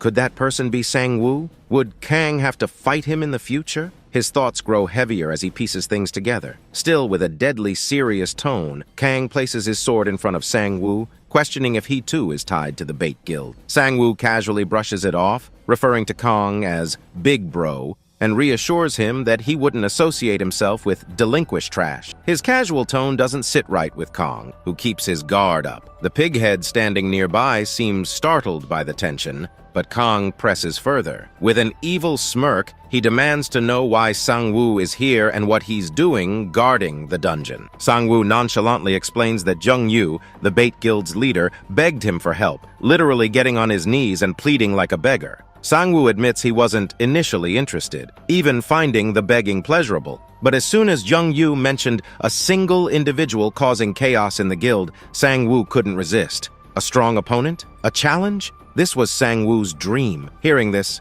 Kang pauses, the pieces fall into place, and Sang-woo's story starts making sense. With a smirk, Kang pats Sang-woo on the shoulder and casually remarks that he has work to finish in the dungeon. Afterward, they can go out, eat, and have fun. Kang, seemingly uninterested, digs his nose while walking away, inwardly annoyed that he forgot to take Sang-woo's number last time. This time, he vows not to forget. But Kang doesn't realize that Sang-woo has already jumped into the air, his hammer ready to smash Kang's head. Just as the hammer descends, Kang turns back and blocks it effortlessly. His eyes narrow, and with a deadly serious tone, he questions what Sang-woo is trying to do. Sang-woo, unfazed, grins and declares that he can't let Kang leave without a proper fight. For years, Sang-woo had dreamed of facing Kang in a one-on-one duel. This was the perfect opportunity, and Sang-woo wasn't going to miss it. Hearing this, Kang's expression darkens. He agrees, his voice dripping with threat. If Sang-woo wanted a fight, he would get one, but Kang warns that he won't hold back, even if it means killing Sang-woo. The two lunatics clash, their battle beginning with explosive intensity. Kang's deadly eyes focus on Sang-woo, while Sang-woo, excited and laughing, relishes the fight. Kang quickly gains the upper hand, his strength overpowering Sang-woo. But Sang-woo, thrilled by the challenge, shouts that this is exactly what he wanted. Kang, determined to end it quickly, activates his Titan Strength Vibrant Secret technique, boosting his power exponentially. With a single slash, Kang nearly splits Sang-woo in two. Sang-woo dodges at the last moment, but his check got slashed, leaving him surprised. Sang-woo laughs and shouts that Kang has become a monster in such a short time. He throws a barrage of attacks, but Kang easily blocks each one. Kong begins to grow frustrated. This fight is delaying his plans, yet he can't help but feel a twisted sense of satisfaction. It had been so long since Kong had enjoyed a fight like this. Sang-woo notices Kang's pleasurable expression and bursts into laughter. He knew Kang would enjoy their duel. Calling Kang Big Bro once more, Sang-woo prepares for another round, but just as they are about to clash again, Pighead number 7 charges at Kang from behind, hoping to earn a reward by killing him. Both Kang and Sang-woo freeze as Pighead number 7 rushes forward. The Pighead, blinded by ambition, believes he's doing the right thing, but in the blink of an eye, Sang-woo smashes Pighead number 7's head with his hammer. Blood splatters everywhere and Pighead drops dead on the spot. Sang-woo's anger boils over. He stares furiously at the Pighead's corpse, shouting that this idiot ruined his fight with Kang. His body trembles with rage as he laments how close he was to experiencing the perfect battle. Meanwhile, Kang watches from behind, his expression unreadable. Sang-woo stands there, staring at the bloodied mess he's created by smashing Pighead number 8. It's clear now. Sang-woo is not completely aligned with the Bait Guild. If he were, there's no way he would have killed one of their members so brutally. Letting out an irritated breath, Sang-woo turns to Kong. His frustration is palpable as he mutters that his wife's vibe has been completely ruined by that idiot. The mood is gone. Sang-woo had waited so long,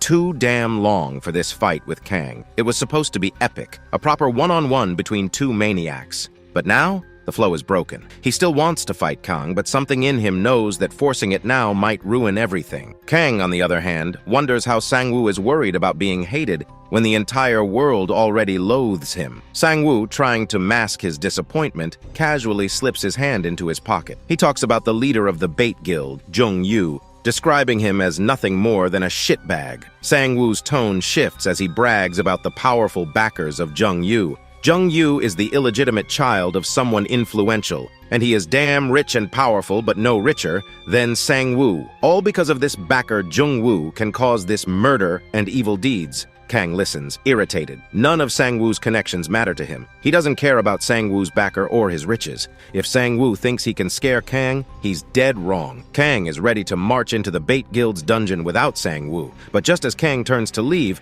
Sang-woo grabs him by the shoulder, stopping him mid-step. Sang-woo, smirking, tells Kang he isn't finished talking yet. Sang-woo explains that he doesn't care who Kang's enemies are or what his plans might be. Sang-woo wants to see the Bait Guild destroyed just as much as Kang does. The thought of seeing those delinquents pissed off and humiliated fuels him. The scene shifts to the Bait Guild's leader, Jung-yu, who is at his wit's end. Almost 90% of his dungeon has been wiped out. His people are dead. His guild is in shambles. Fueled by rage, Jung-yu destroys his computer, slamming it onto the desk repeatedly until it's unrecognizable. He screams and curses, calling his remaining members useless. The same guild manager, Jung-yu, had thrown a cigar at Watches helplessly as his leader descends into madness. Jung-yu's face is flushed red with anger, his eyes bloodshot. He demands that the manager gather the remaining members of the guild, all of them, by 9 p.m. The manager tries to explain that most of the guild is dead, and those who survived have fled out of fear. But Jung-yu won't hear it. He screams, threatening to have the manager pick up their family members or bribe other hunters if that's what it takes. He wants 200, 300 top-tier hunters ready by nightfall. His words are so forceful, so venomous, that his entire face looks like it might explode. Suddenly, his phone rings. An unknown number flashes on the screen. Jung-yu hesitates but answers. The voice on the other end is calm, calculated. Somehow, it manages to soothe Jung-yu's boiling rage. The scene shifts again back to Kang and Sang-woo, who are nearing the endgame of their assault on the Bait Guild. Together, they've almost wiped out the guild's final dungeon. Kang, looking ahead, remarks that they've reached the finale. Their work here is nearly done. Sang-woo, still lingering in the moment, says he doesn't want this to end. He's had too much fun being with his big bro Kang. Sang-woo turns to Kang, asking about his final plan. Kang, with a polite smile, turns to face Sang-woo and explains. But as the details of Kang's plan unfold, Sang-woo's face twists into an expression of pure disgust. He looks at Kang like he's just lost his mind. Sang-woo, the self-proclaimed lunatic, finds Kang's plan so insane that even he questions Kang's sanity. When the crazy guy calls you crazy, it could only mean one thing. Kang's scheme was beyond psychotic. After that, the scene shifts, revealing Jung-yu holding a letter in his hand. This letter, delivered by the infamous phantom thief, none other than Kang, carries a chilling challenge. It boldly declares that Kang will be waiting for Jung Yu at the Dolphin Forest at 6 p.m. The message is clear. The cat and mouse game ends here. This is the final showdown, and Kang has dared Jung Yu to settle it once and for all. Jung Yu's face darkens with rage as he reads the letter. His anger boils over as he crushes the letter in his fist and sets it ablaze. Determined to put an end to this humiliation, Jung Yu gathers his entire guild, summoning every force at his disposal. He marches to the Dolphin Forest with hundreds of hunters. All high-level and armed to the teeth, Jung Yu spends all his money to hire hundreds of high-level hunters. Jung Yu's fury is unstoppable. In his mind, this is not just a fight, it's a hunt. He swears that today will mark the end of Kang's defiance. Jung Yu vows to rip the skin off the man who dared to challenge him and make an example of him. The Phantom Thief's bones? Jung Yu plans to mount them on his wall as a gruesome trophy. Behind Jung Yu, the forest is filled with the sound of marching boots and the clinking of weapons. Hundreds of hunters follow their leader, their faces betraying a mixture of fear and unease. These are not volunteers, they are pawns. Many have been forced into Jung Yu's service. Their families held hostage, their lives bought with blood money. Some of the hunters exchange nervous glances, whispering among themselves. Why has Jung Yu brought such an overwhelming force to face one man? Why the need for so many high-level hunters to deal with a single individual? Tension hangs thick in the air, their unease growing with every step. Jung Yu glances at his manager and demands to know the time. The manager nervously tells him it's almost 6 p.m. Hearing this, Jung Yu is furious. He's been searching all day and hasn't seen a single sign of the underwear man. Suddenly, one of the guild members spots something. From the front, someone is bolting towards them. Everyone freezes, squinting to get a better look. And then it becomes clear. It's Kang, sprinting like a lunatic with a giant bag in his hand. Behind him, a pack of bloodthirsty wolves chasing him like he owes them money. Kang's crazy bloodshot eyes send chills down everyone's spine. Even Jung Yu is shaken, realizing it's none other than Kang. But wait, wasn't Kang supposed to be dead? Confusion and fear ripple through the group. The manager fumbles for his sword, whispering about the possibility of a twin brother. But Jung Yu knows. He can't forget Kang's psychotic laugh. This is no twin. This is Kang. Kang doesn't slow down. With his signature evil grin, he yells out Jung Yu's name, greeting him like an old buddy. It's been a while, hasn't it? Kang mockingly hopes Jung Yu and his guild are doing well. Then, with a dramatic flourish, Kang reaches into his bag. What does he pull out? A super cute puppy wagging its tail and licking his fingers. The guild members freeze, absolutely stunned. The sight of such adorable innocence makes them forget everything for a moment. Meanwhile,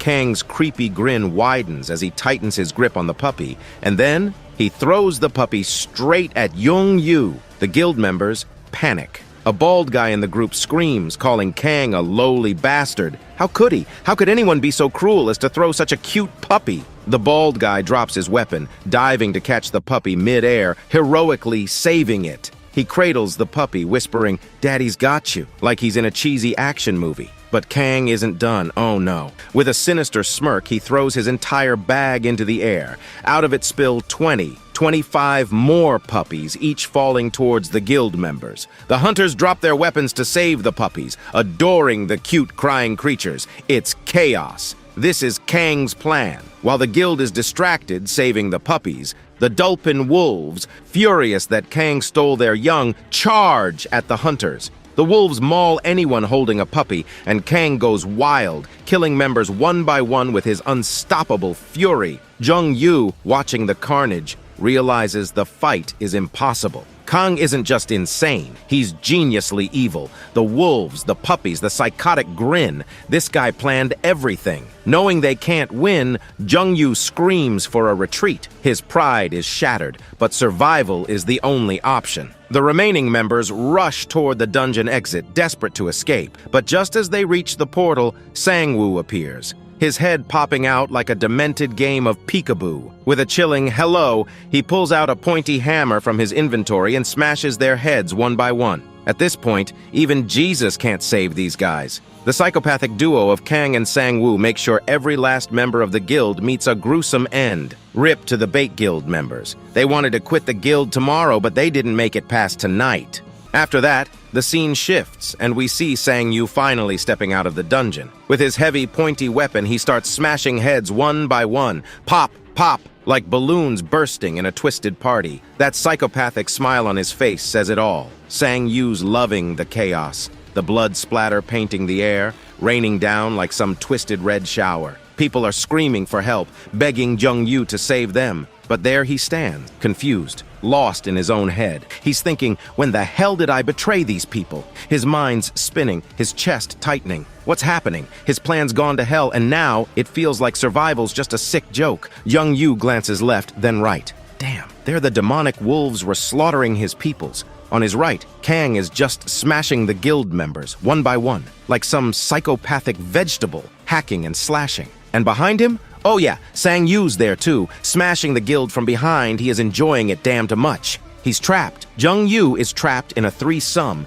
each more vicious than the last. It hits him. There's no way he's getting out of this alive. Jang Woo clenches his fists, his knuckles turning white, trembling with a mix of rage and desperation. His breath is ragged, his body trembling as the reality sinks in. If he's dying here, he's taking Kang down with him. The thought sets his blood on fire. Meanwhile, Kang's in his own nightmare. The guild members swarm him like roaches, everywhere. There's no end to them. Suddenly, a scream echoes. Kang! Jung Yu's voice booms as he rushes toward him, flames engulfing his body. Kang spins around, catching sight of Jung Yu activating his self-destruction mode. Whoosh! Flames burst from Jung Yu's body, his whole being turning into a living inferno. He screams Kang's name again, charging straight at him like a flaming wrecking ball. Boom! He collides with Kang, embracing him in a fiery hug. And then, bang, a massive explosion. Smoke clouds the battlefield, thick and suffocating. When it clears, Jung Yu's half-burnt body is lying there, twitching. But surprise! He ain't dead. Panting, Jung Yu smirks weakly. Yeah, that was my ace skill, he explains. Self-destruction mode. A risky move, but hey, worth it to kill Kang. He tries to reassure himself. But then, a shadow moves. Out of the flames, Kang emerges. Like a damn demon king from hell. Kang's body, burnt and charred, rises. Flames flicker off his skin, and his hand grabs Jung Yu by the head. His face? Pure nightmare fuel, like something straight out of a horror movie. Jung Yu's eyes widen. How the hell is he still alive? He thinks, trembling. He tries to speak, but the words stick in his throat. Kang grins. A twisted, bone-chilling smile. His burning eyes lock onto Jung Yu. Stop exaggerating, Kang sneers. This is nothing. I've endured worse than this. Then, with a swift motion, Kang kicks Jung Yu in the gut. Crack! The sound of bones shattering echoes. Jung Yu's body flies backward, skidding across the blood-soaked ground. He's a broken mess, unable to move, unable to scream. Meanwhile, Kang's body begins to regenerate. Flesh mends itself, and the flames die down. Kang turns toward Jung Yu, his gaze deadly. In a low, menacing tone, he says, I'm not gonna kill you just yet. You're gonna sit here and watch as I slaughter every single one of your clan members. With that, Kang stalks off, leaving Jung Yu to watch the carnage unfold. One by one, Kang tears through the guild. A bloodbath of epic proportions. Heads roll, limbs scatter, there's no mercy. Dead bodies litter the ground, and the air reeks of death. And Jung Yu, he's lost it, laughing like a maniac, louder and louder. Hours pass, and it's nearly night. The battlefield is quiet now, save for the sound of Jung Yu's hysterical laughter echoing in the darkness. When the camera pans back, it's pure carnage. Bodies everywhere, blood pooled in rivers. But Jung Yu's eyes are glazed over, his soul seemingly gone. He's just sitting there, laughing like a broken record. On the other hand, Jung Yu was still laughing like a damn madman. Kang and Sang-woo noticed that Jung Yu's eyes were almost white. He was just sitting there, like a soulless corpse,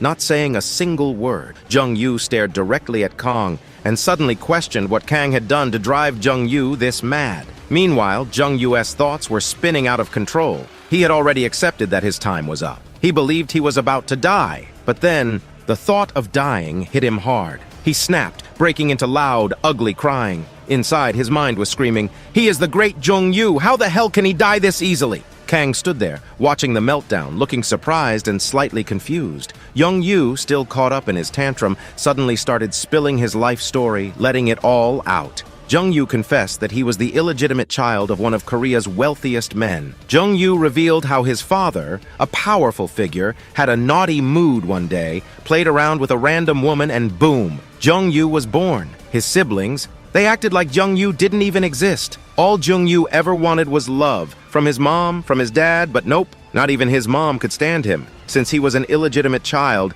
his father had to give him half the family fortune. But then everything changed. The tutorial began, and Jung-yu gained power. He built his own guild, turned it into one of the top 5 guilds in Korea, and thought he'd rule the world. Before Jung-yu could keep babbling, Kang's patience snapped. With one clean slash, Kang sliced Jung-yu's head off. Before Jung-yu even realized what had happened, his head flew through the air and landed on the ground. Kang let out a sigh and muttered that the damn tape recorder had finally stopped talking. Sang-woo, standing nearby, raised an eyebrow and pointed out that Kang could have at least let Jung-yu say his last words. Kang rolled his eyes, retorting about villains and their long-ass monologues, stating he didn't care what Jung-yu had to say and just wanted to get this over with. With that, Kang casually slid his weapon back into his inventory and turned to thank Sang-woo, acknowledging that the plan worked out perfectly. Kang noted how they had killed all the members of the bad guild without even breaking a sweat. Sang-woo laughed, brushing off the thanks, and said Sang-woo just loved hanging out with Kang. Sang-woo got serious for a moment,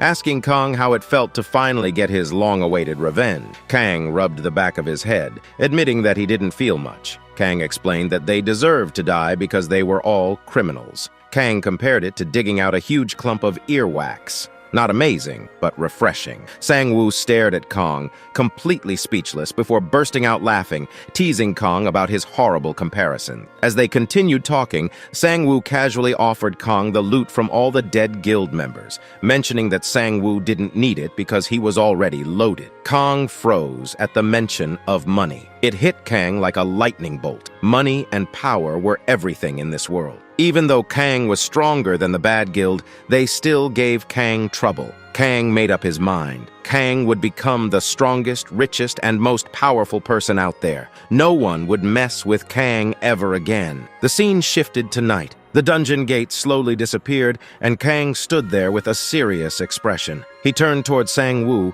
about to ask him something important. Before Kang could get the words out, Sang-woo smirked, volunteering to follow Kang no matter what guild Kang built in the future. Kang blinked, slightly surprised, before letting out a grin, teasing Sang-woo about not even deciding yet if Sang-woo could join. Sang-woo laughed, reaffirming that Sang-woo would stick with Kang because life was way more fun with Kang around. And with that, Kang and Sang-woo walked away, laying the foundation of what could become the craziest and most infamous guild in Korea. In a bad way, of course. And that's where the episode ends. Smash that like goal of 8,000 likes right now. Oh, and don't forget to hit subscribe and drop a red chili sauce in the comments. Goodbye.